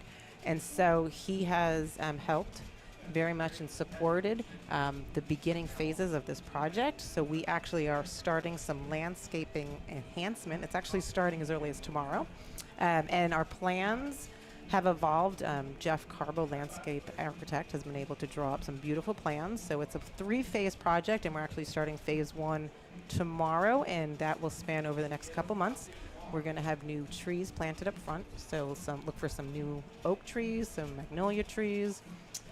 We're going to have some gateway monuments, and it's gorgeous. They're actually the same shape as our chapel, so it's going to mimic that same shape, and they're going to be lit at night. We've got new signage coming on the gym that will be backlit. So the goal is when you drive by, you're saying, wow, there is something really great going on there, a prestigious campus.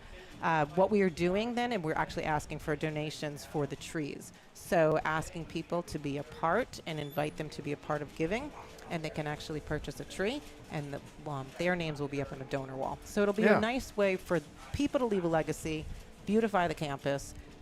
Everyone who drives by, we've got about 25 to 30,000 people that drive by every day. We want them to know, hey, there's something great going on here. That's good. So if somebody is interested in participating with y'all on that project and donating money, how would they go about doing that? How would they find that information? Yep, absolutely. They can visit our website, which is holysaviormenard.com. And right on the homepage, it says Eagle Excellence. They can click on that. It'll take them to a page. They can also call the office. So I'm happy to have conversations. We're doing some upgrades to classrooms as well. So if that's on somebody's heart that they'd like to give to those classroom upgrades, because we want, yes, the outside to look beautiful. We also need the inside to look beautiful. That's where we spend a lot of time. That's right. So you had mentioned an alumnus of Menard getting in touch with y'all last year talking about this and getting this project kicked off. Next week, we've got homecoming. Going to have a bunch of folks here, a bunch of alumni here. Menard started something fairly new here in the past couple of years and called it Distinguished Alumni. That's right. And so next week, we'll have a new group of folks. And we do. We have 4 new honorees who are actually being honored. We will present them to our student body on Friday morning. So we're bringing all the students together. 2 will be here visiting with us. 2 have been awarded, or they have passed away, but their families are coming, which is really amazing. So we'll have representatives of all 4 families coming. And then at the football game next week, between first and second quarter, we're actually going to present them on the field.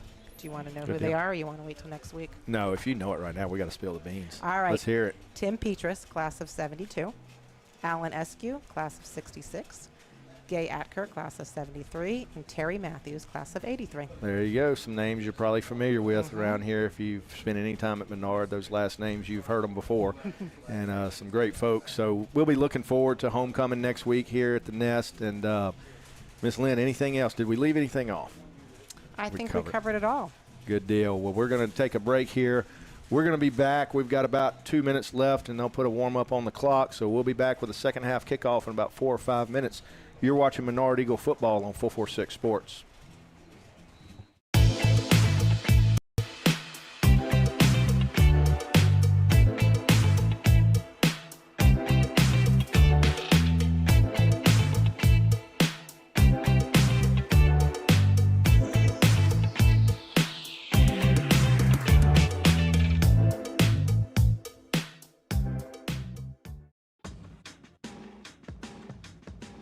Now's the time to get a great deal on select Kubota equipment. As the #1 selling compact tractor in the U.S., they offer the versatility and reliability to get the job done right all year round. Right now, bring home select Kubota equipment with 0% financing available or save up to $6,000. Find a dealer near you at LouisianaKubotaDealers.com. When it comes to celebrating big moments, BK Distributors has you covered. From eye-catching fathead decals and senior banners to custom cutouts that bring your favorite faces to life, we help make memories larger than life. Cheer loud and proud with hand fans and personalized signs, or honor achievements with awards and trophies that shine just as bright as the people who earn them. Whether it's for your school, your team, your business, or your community, BK Distributors delivers quality, creativity, and service you can trust. BK Distributors, where every moment deserves to stand out.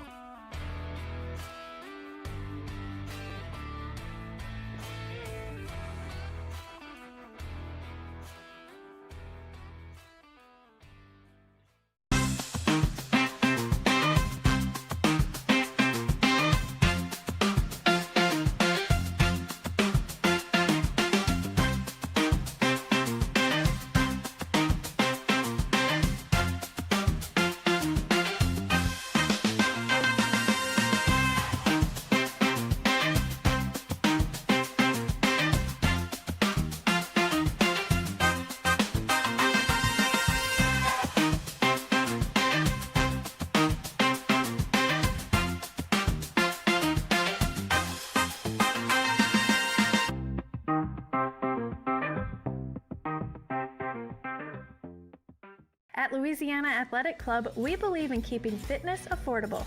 We're proud to offer the most extensive fitness options in the area, all at an unbeatable price. From group fitness and childcare to heated pool and family-friendly amenities in 2 convenient locations, we've got everything you need to stay fit and active as a family. Join Louisiana Athletic Club today, where quality fitness meets affordable pricing and everyone can thrive. Find your fit at LouisianaAthleticClub.com. When something happens to your car, you might say, Ugh, come on! Seriously? This is so extra. But what you could say is, Like a good neighbor, State Farm is there. your local State Farm agent is available when and where you need them, online, over the phone, or even in person. State Farm agents are here to answer your questions and help you file your claim. This is so extra.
right, we're back.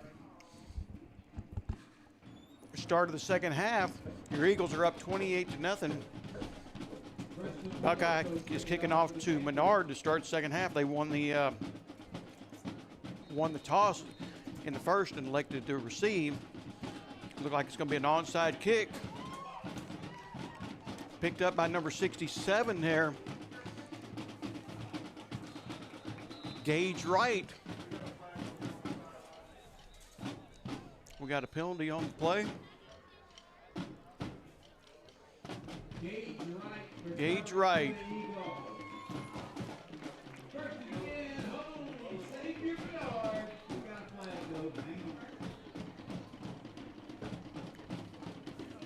Boy, that's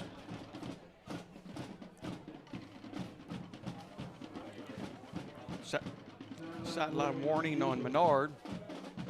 I know Gage is excited about that. He's almost like he's acting like a receiver tonight and was able to actually pick up a few yards on the play as well.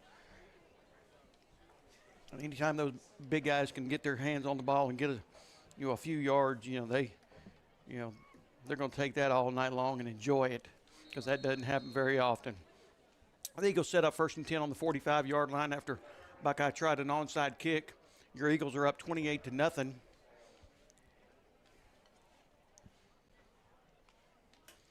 Hand off to Aiden up the middle. It looked like he's going to be run into nowhere from a bunch of Buckeye defenders. Probably lost two on the play. That's going to set up a 2nd and 12.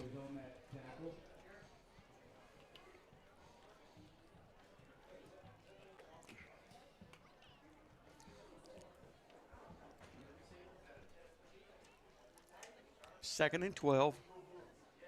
Eagles probably, trying to use as much as clock as possible, being with up a lead of 28-0.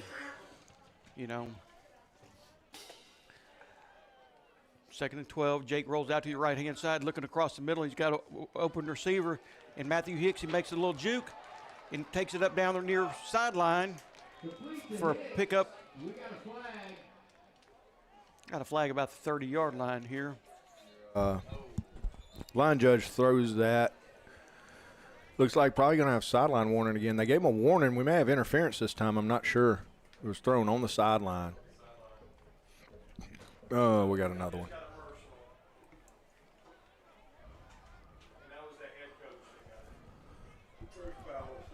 So we got a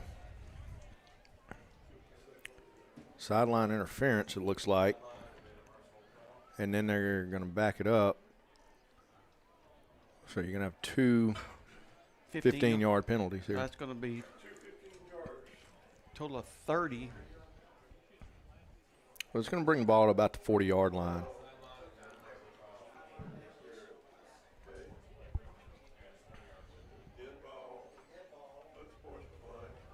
Yep, they'll put the ball at the 41-yard line. So it'll be a 1st and 10 for the Eagles. The result of the play was a first down. Hey, we found another Tesla card over by the ladies' bathroom here behind the bleacher. Another key to a Tesla, if you've lost it, is by the ladies' bathroom and the field house behind me. Please come up. Is that first down, John, or? Yeah, it should be first down because the play ended and then the fouls occurred, right? Even the sideline interference might be a live ball foul that's enforced as a dead ball after the play, and then, of course, you had an unsportsmanlike after the play. So they'll back them up. It'll be 1st and 10 for the Eagles here from the 41-yard line. And, that it comes off of, earlier on that play a little while ago before I joined you, we had a sideline warning, and that tells you right there, you got to leave that box clear. I didn't see what happened. I wasn't looking at it. I was watching Matthew run the ball down the field. But, you go back and check it on film, and there's about a 2-yard box there off the sideline that has to remain open. 1st and 10 Eagles on the 41-yard line. 1st and 10 Eagles.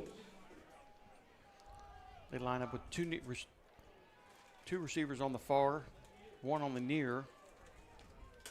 Hand off to Aiden up the middle. Looks like he just Yeah, Look, number 31. Going to get number 31. Yeah, get him for a suplex. Yep. That was Preston Willis, number 31 for Buckeye. Personal foul. Personal foul against Buckeye. Going to be a big one. A 15-yard penalty there. Yeah, and that'll result in a first down beyond the 10 yards. Yeah, they'll get a first down. So it'll be 1st and 10 for the Eagles from the 26-yard line. So they get 15 of that back on a personal foul by Buckeye. First and 10 Eagles on the 26-yard line. 10:54 to go in the third quarter.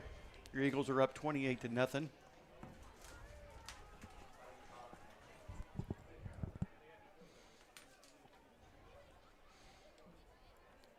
Jake fakes a handoff, goes around the left side, doesn't see anything, going to go out of bounds.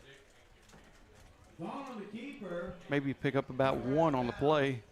Yeah, it looks like they were trying to get maybe Aiden out of the backfield a little bit, and he got hung up, and then Jake was trying to look downfield, and the receiver was covered and just really didn't have nothing there and tried to catch the edge. And good pursuit by Buckeye right there to force him out of bounds with no gain. Bring up 2nd and 10 here.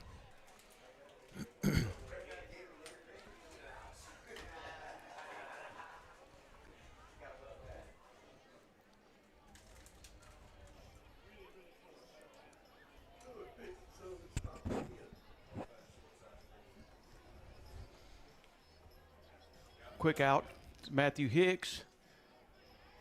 Fights, probably going to lose a couple of yards on that reception. So that's going to.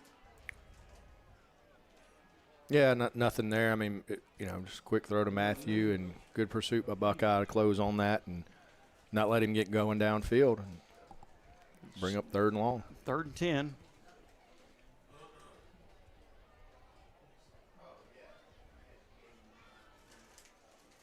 And I know Coach Perkins right here and Coach Julio and them really want this offense to push and not get complacent being up 28-0 and learn how to finish and push this ball in the second half.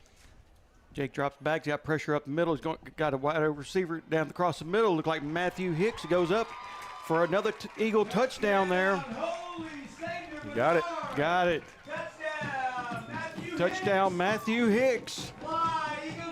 Tell you what, Matthew had a step on him, and Jake threw that ball a little bit underthrown, a little bit behind him, and Matthew made a really good adjustment on the defender to come back and get that ball. Just a really good athletic play, and we've seen Matthew making them, in the games prior to this one. So that's going to – score's going to – excuse me, 34-0. Point after attempt is good. That's going to make the score 35-0. Your Menard Eagles. We're going to go to a break and come back. You are watching Menard Eagles football on 446 Sports.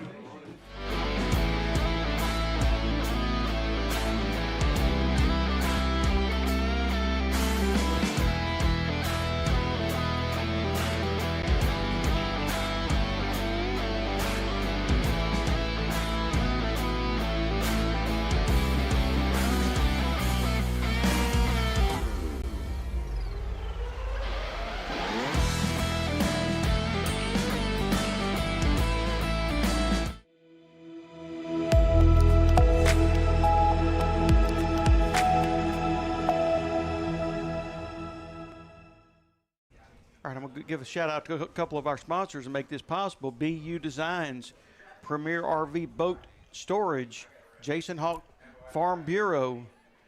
And we are live from the Trios press box up here, and with your Eagles are up 35-0 with 9:39 to go in the third quarter. Also want to give a shout out to Quibido's. Kickoff, it looked like it's going to go out of bounds again. And there's the flag. Buckeye will probably take the ball out of the 35-yard line. We'll just keep it right here.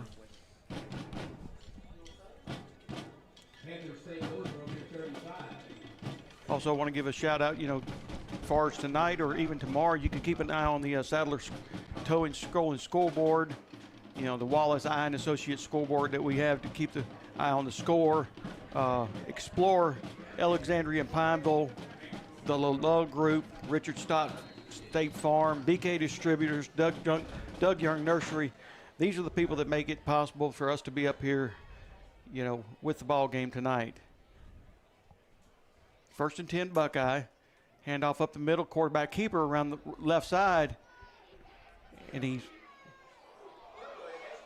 looked like that. Yeah, we got man. That's what we got. Yeah. Like a punch thrown Like by the runner, by the quarterback. By the quarterback, John. I mean, he right hook over. He had plenty of room there. There wasn't any reason for him to, throw that punch. Yeah, at he the picked receiver. up 15 yards on that play. 15-yard so penalty. We'll see what they enforce here. Personal foul, obviously. Personal foul against the Panthers.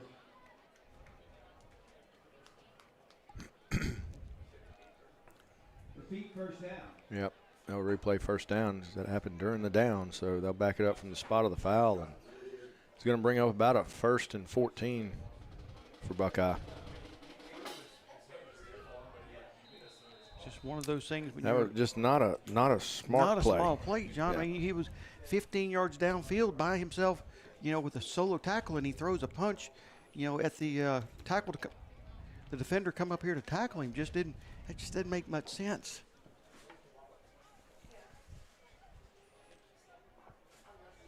Quarterback drops back again. He's looking down the sideline. He's got a receiver. Yeah, caught it. Number 13. Pretty pass. Had time and pretty good coverage out there on the outside, and he threw it right where he needed to, and really good catch by the Buckeye receiver right there. And gets him down here about the Menard 40.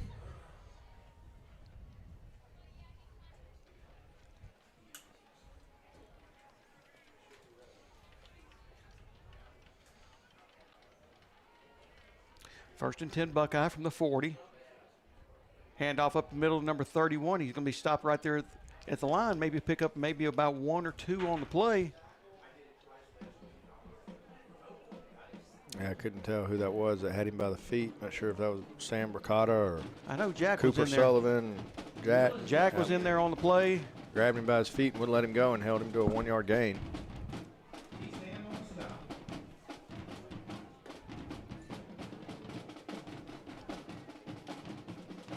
Quarterback drops back. He looks across the middle. He's got a wide open receiver and an interception.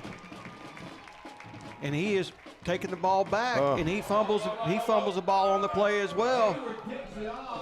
I think that was that number 16. That was Wyatt Hayward on the interception. Yeah. Trying to make something happen and loses the ball, and Buckeye's going to recover that. It'll be a first down for Buckeye.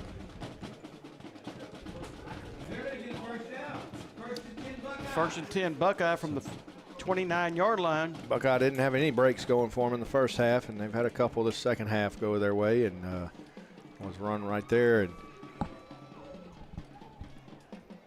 quarterback on that just threw it over the middle, and Menard had multiple defenders in there, and Wyatt made a really good play intercepting that and just coughed it up on the return.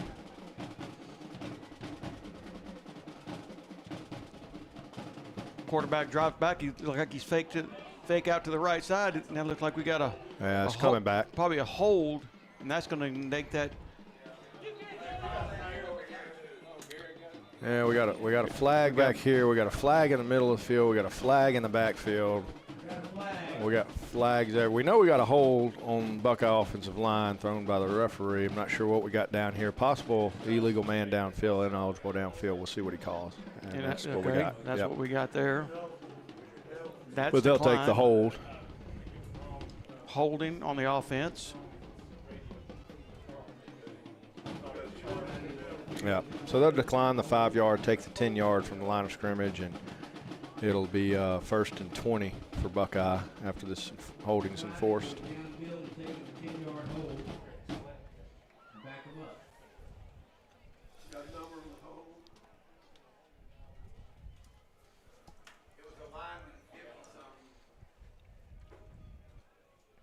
All right, 1st and 10 Buckeye from the 39-yard line. 7:30 to go in the second half, third quarter, I'm sorry. Comes off the edge, quarterback going deep down the right side. And it looks like intercepted that. Interception by Matthew Hicks. You don't want to throw a jump ball to him. You're gonna probably lose that 9 out of 10 times. Football player versus basketball player. There you go. You know, we're going to come back. You're watching Menard Eagles football on 446 Sports.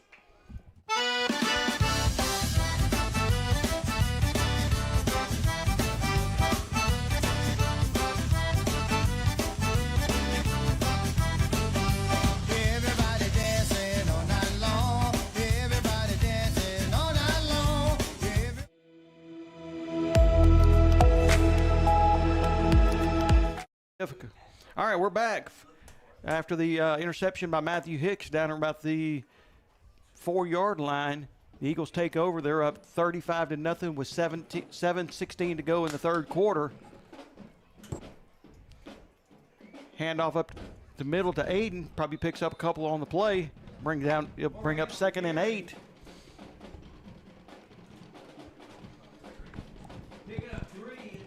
Pick up 2nd and 7.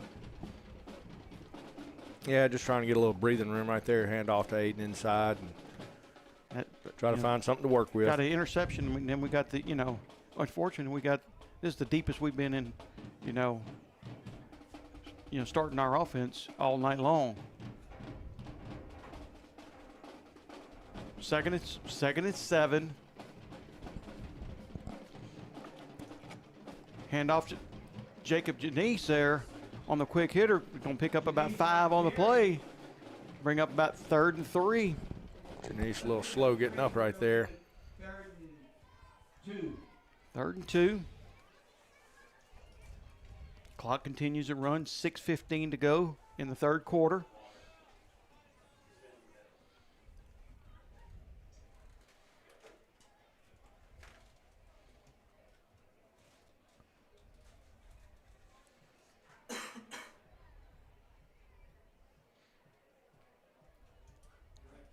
Direct snap. Got it. Got it. First down, Eagles. Direct snap to Aiden. 1st and 10, Eagles. And the chain's going to move. First down, Holy Savior Menard.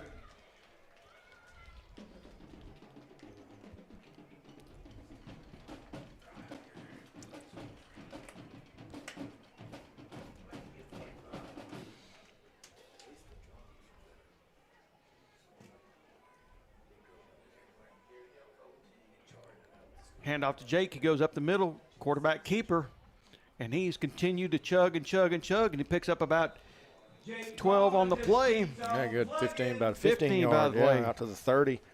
Move the chains, fellas. Just First down. QB run to the right.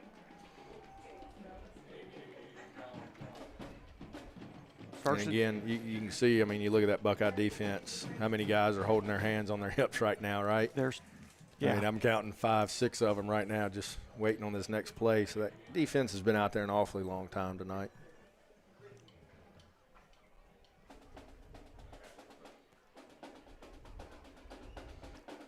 Jake drops back under heavy pressure.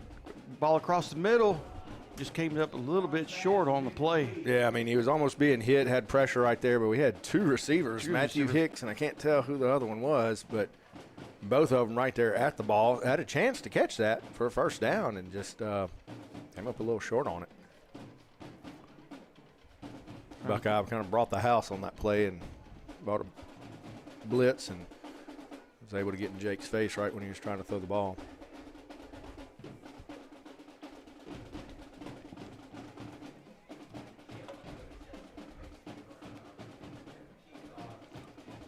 Second and 10, Eagles. Direct snap to Aiden again. Fighting. Gonna got a face mask. Face mask on the play after he picks up about 11 on the play. Yeah, good hard run by Aiden. Good hard run by Aiden there. And just had a defender grab the face mask, see the flag on it, and see if it's the 5 or the 15-yard variety.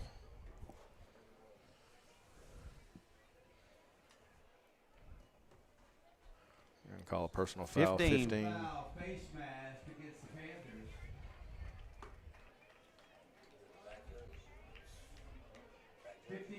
yards from the end of the run.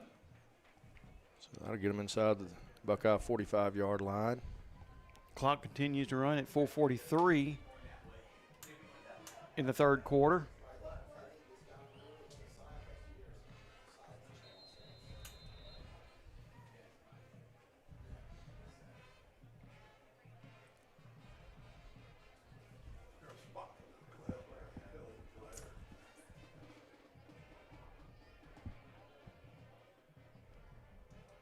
Hand off to Aiden. Direct snap to Aiden. He's going to look like he's going to pick up about 7 on the play. Yeah, good hard run right there. We pulled offensive lineman from the left to the right, and Aiden kind of dang near beat the lineman to the hole, and then said, the heck with it, I'm going to bounce it outside, and takes it out for about 7 yards on the outside. About second and 3. 2nd and 4. 3:58 to go in the third. Ball's on the 37-yard line, Buckeye.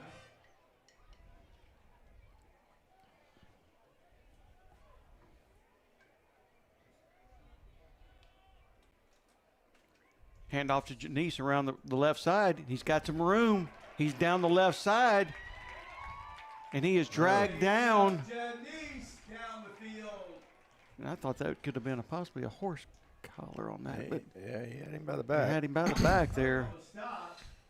Wow, John, this is definitely going to set up the links on the Bayou drive of the game. I tell you what, 90-some-odd plus yards tonight. I mean, this is first and goal. First and goal inside the 10.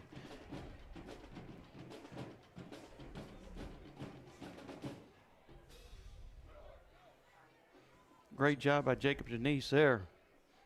Yeah, Janice is off. Sam Bricato's off, so seeing Wyatt Hayward come in, replacing one of them. Hayden Kidd in the game, number 42. We're going to have a timeout being called by Coach Perkins here. I'll tell you what, we're going to take a break and come back. You are watching Menard Eagles football on 446 Sports. At Louisiana Athletic Club, we believe in keeping fitness affordable. We're proud to offer the most extensive fitness options in the area, all at an unbeatable price. From group fitness and childcare to heated pool and family-friendly amenities in 2 convenient locations, we've got everything you need to stay fit and active as a family. Join Louisiana Athletic Club today, where quality fitness meets affordable pricing and everyone can thrive. Find your fit at louisianaathleticlub.com.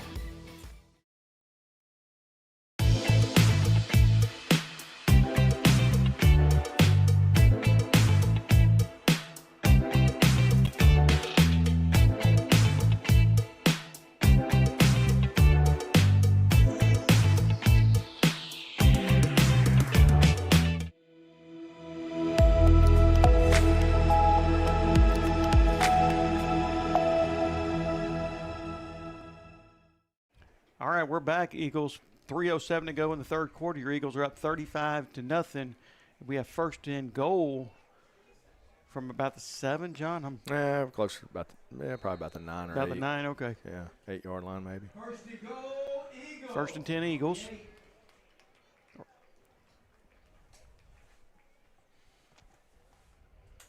Jacob direct snap to Aiden. Goes around the right side. Look like he's going to go in for the touchdown.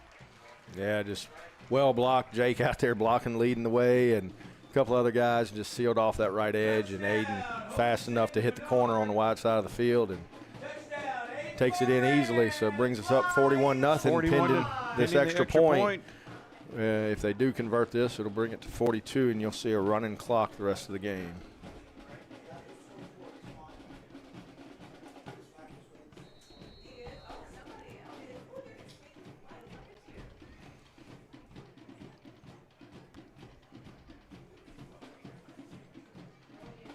Jude Maida on for the extra point.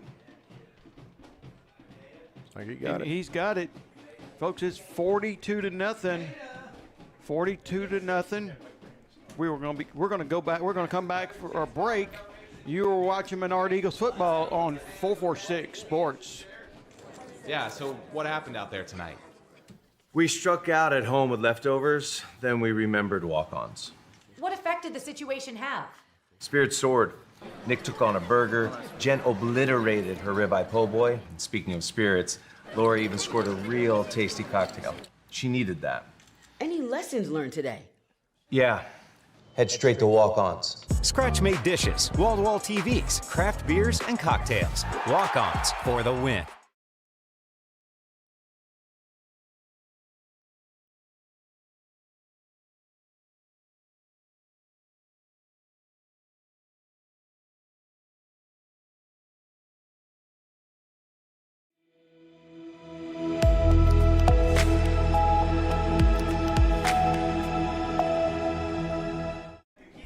All right, we're back here at the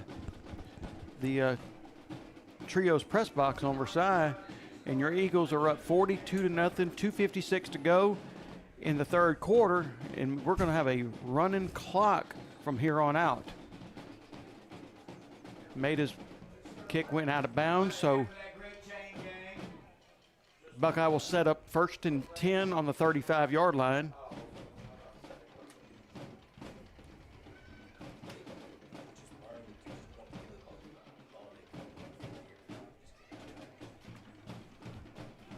We got some. John, I should have kept this out because we got some youngsters coming into the ball game, especially on that defensive side of the ball. Yeah, they'll probably sub a few in and out in I here. see where 73 Bryce Roselle is in the game. Great to see some of these young kids, get the opportunity to get in the ball game. Handoff up the middle. No, quarterback keeper. Okay. Tripped up for maybe a gain of about 2 on the play. Gets back on the keeper.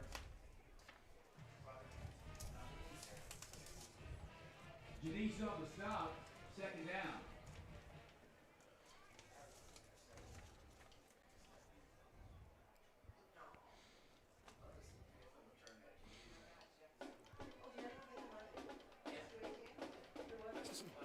Second and 8.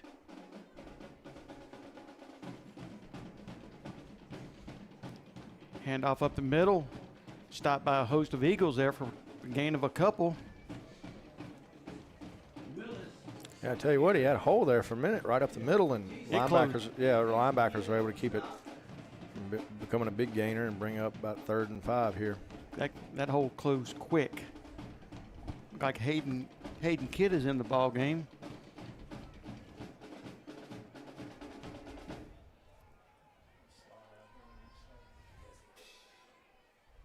Third and 6. Handoff up the middle again. And he's going to look like he's going to get the first down there. Yeah, they're going to give him the 45 for a first down here.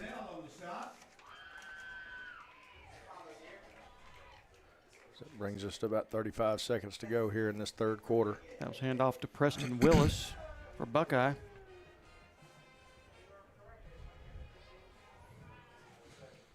Still a big crowd here, even though it's running clock 42-0. Both sides are still here cheering on the kids. That's great to see.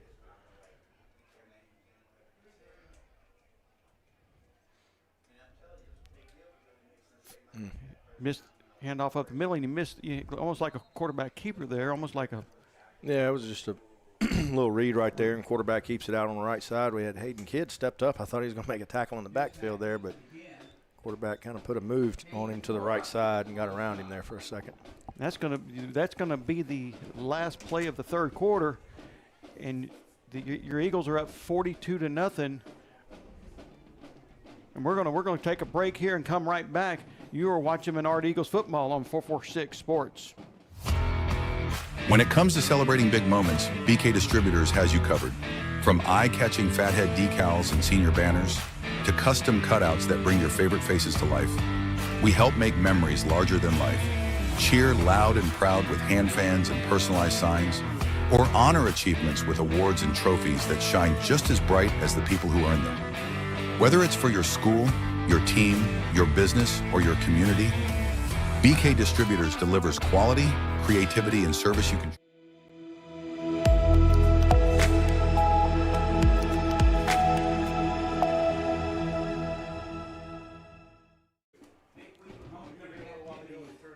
All right, we're back. Start of the fourth quarter, running clock. Your Eagles are up 42-0 over Buckeye. Yeah, you see number 73, Bryce Roselle, in number 35, Caden Gorham in the game. But for the most part, the starters are still out there on defense.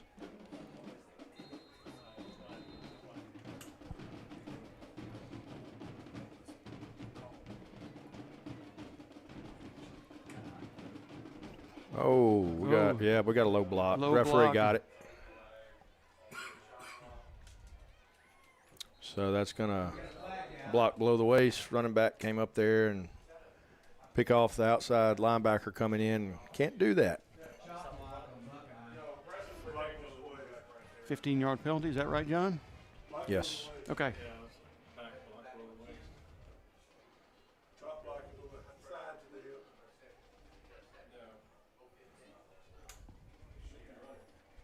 The official term on that is block below the waist. Block below the waist, okay.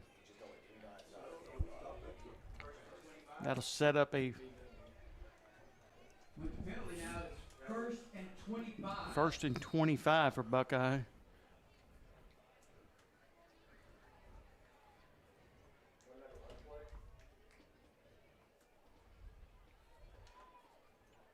Quarterback drops back. He's looking, scanning the field, takes off going up the middle. Yeah, we got a hold out here. Got a hold out here. Flag on the play. You got flags on the field back here at the 40. So that'll come back from about the line of scrimmage, maybe a yard ahead of it, and they'll back it up and play about first and 35, maybe first and 34 maybe.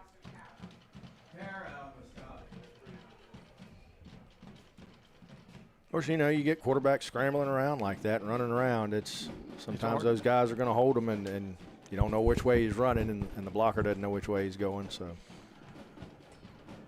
I imagine he's going to take this hold. He doesn't want to give them necessarily a 11, 12-yard gain.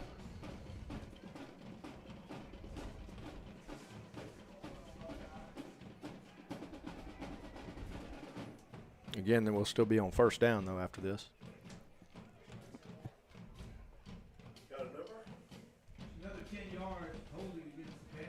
So that's going to be about first and about 35. Now first and 35.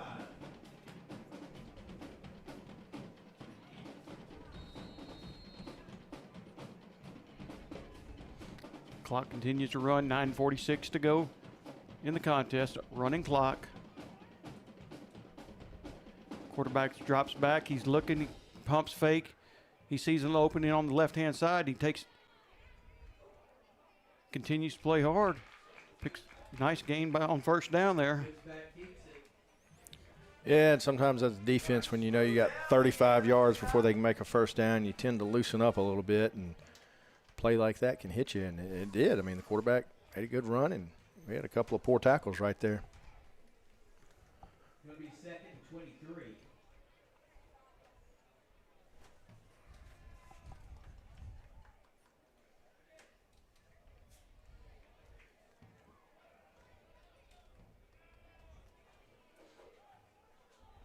Trips down here on the near side for Buckeye. Snap. Goes through his hands. Picks it up. Runs out of bounds. That could have been. Yeah, it looks like he's going to lose about 3 or 4 on that play. So bring up about a 3rd and 25 here. 3rd and 26. 3rd and 25 now. Setting up for next week, your Eagles will be at home for homecoming, next week against the Oakdale Warriors.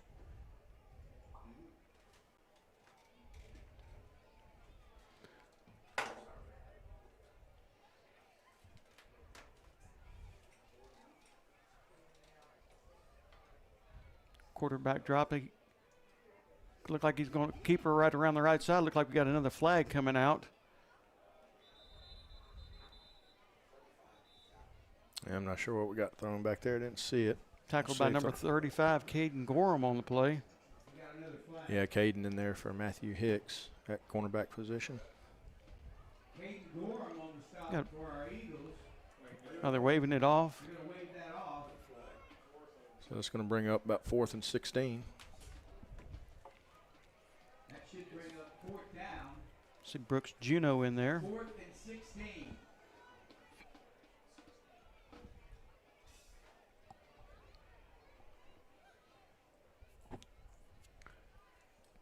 Clock continues to run, 7:09.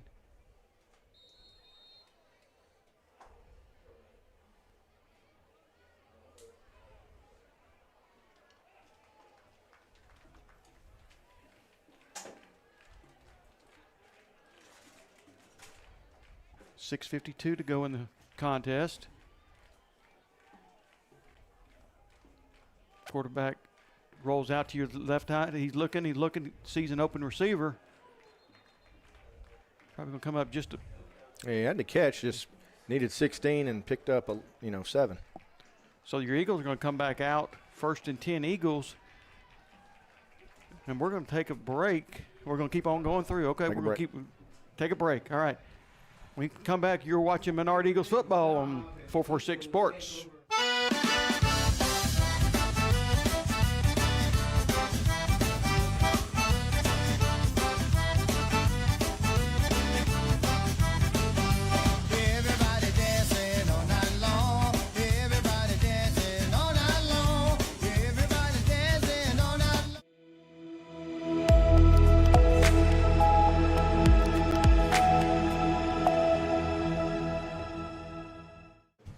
We're back. 5:46 to go in the contest. Your Eagles up 42-0. We look like we got a new quarterback. Yeah, it's going to be number 12, Peyton Procell. You got Oh. Yep. Number 21, Griffin Glankler in the game, a freshman at running back. Little miscommunication there. Number 5, Boston Serio, a freshman out at wide receiver. So, see number 72, Caden Lacombe, freshman out there.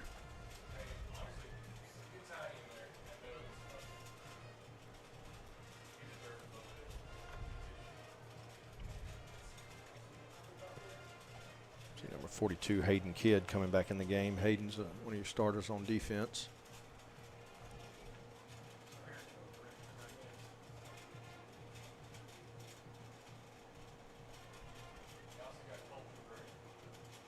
Handoff up the middle. He stopped for no gain. Yeah, he's gonna lose about 3 on that. It looks like 1 or 2. So it's gonna bring up about a 3rd and 19. 3rd and 19.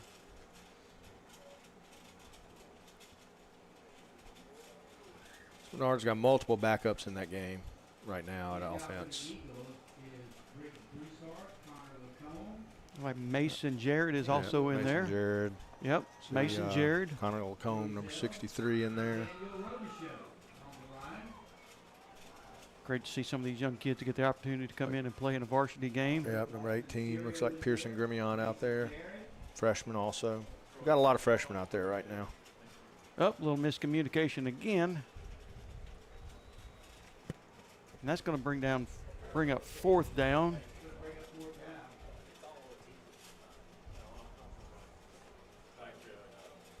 Brings on our punt unit.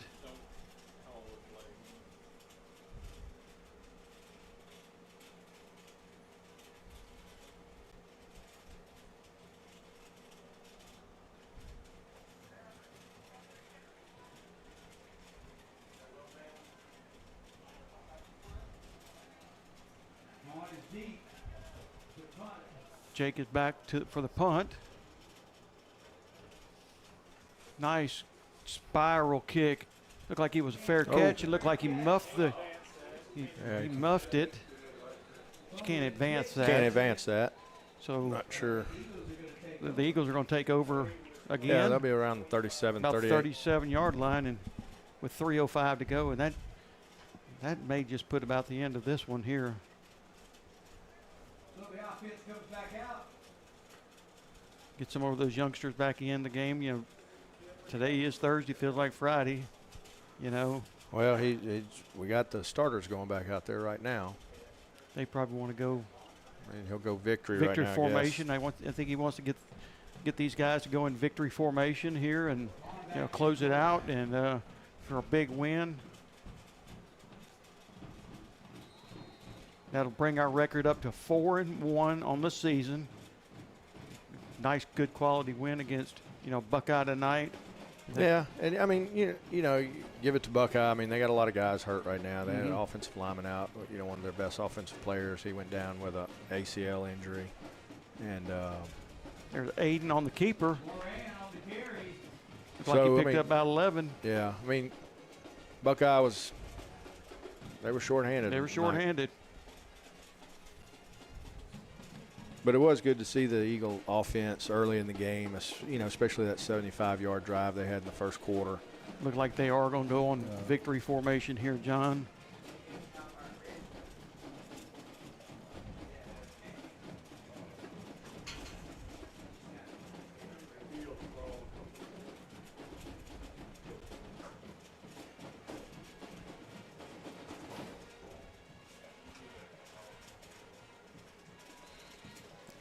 All right.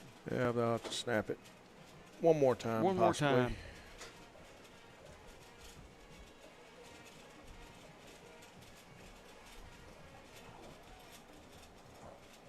It's a good win by Menard tonight. I mean, obviously, you win a game 42-0. You're going to feel good about this one going into homecoming week. You look ahead to Oakdale next week, and you look back at last year in that game. It was probably closer than what the score even indicated last year, and you got to feel that Menard feels pretty good where they're at right now with this year, and the only loss was to Gina, and like you said, sitting 4-1 midway through the year, and that's pretty darn good. It doesn't matter how you cut it. Kickoff. We go into district next year. It's almost like a new season starts when you get into district, and got momentum on your side. So it's going to be a fun game next week. It's going to be a great one. Homecoming. And that's going to wrap it up. That is going to wrap it up, gentlemen. That is. Appreciate it. Your Eagles are going to go to 4-1 on the year with a 42-0 victory over the Buckeye Panthers. John, we talked about it a lot. It's 4-1. Anytime you're 4-1, it makes you feel good. And coming off a road win and now a home victory, and set up for homecoming next week. Absolutely. Yep. And we're gonna take a break here. We'll come back here in a minute. You are watching Menard Eagles football on 446 Sports. At Louisiana Athletic Club, we believe in keeping fitness affordable. We're proud to offer the most extensive fitness options in the area, all at an unbeatable price. From group fitness and childcare to heated pool and family-friendly amenities in 2 convenient locations, we've got everything you need to stay fit and active as a family. Join Louisiana Athletic Club today, where quality fitness meets affordable pricing and everyone can thrive. Find your fit at louisianaathleticClub.com.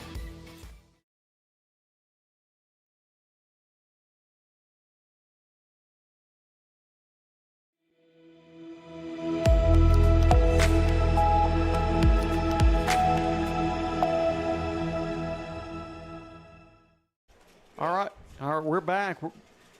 Eagles are victorious, 42-0, John. And we saw a lot of kids. We capitalized on their early mistakes. I think they had 4 turnovers for the night. And anytime we get a victory, that's a good thing. And we learned a lot from the previous weeks on finishing, and a lot of those drives we went 90, 95 yards and 70 some odd plus yards on 2 drives, and that's what we're looking for. Yeah, I mean, anytime you get 3 turnovers in the first half, you made them pay for it. You drove 75 yards. The game was over in the first half. Exactly. I mean, you're 28-0 right off the bat. Menard made them pay, and boy, it feels good to jump up on top, 28-0. And you could tell the defense at Buckeye. I mean, they had their hands on their hips. They were wore out. They were going through the motions at that point. Not much you can do as on the Buckeye side. You just take it on the chin and move on. But great win by Menard tonight. Great coaching. I thought the play call was really good. Aiden Moran running the ball well. Of course, Jake ran the ball well. Of course, Matthew Hicks coming up with a big play here and there. And defense, again, just playing lights out and getting those turnovers. And what a good game. Shutout last week. This week, 6 points last week with the defense. Defense is only giving up, other than the Gina game, maybe And that was it. Yeah. You know. Yeah. Great game. Great game. And Great game. So by homecoming next week and stay parade focused. next Stay Thursday. focused because a lot of things going on, and so you don't want to slip up with homecoming because there's so much things going on, and you want to keep that straight ahead and keep that momentum going and stay focused. Yeah. And take care of business on Friday night, and if we do, everything's going to work out really good for us next week. So for John Wolf, myself, Robert Anderson, Nick Morrow on our production, Landon Anderson, who also did double duties as far as keeping our windows clean and running that camera tonight. Good night from the nest as your Eagles are victorious over the Buckeye Panthers 42-0. We will see you next Wednesday night for the Eagles Nest Coaches Show at 7 o'clock from Bacata's. So come out and see us and come out and join us. And then next Friday night, our homecoming, we'll go live at 6:30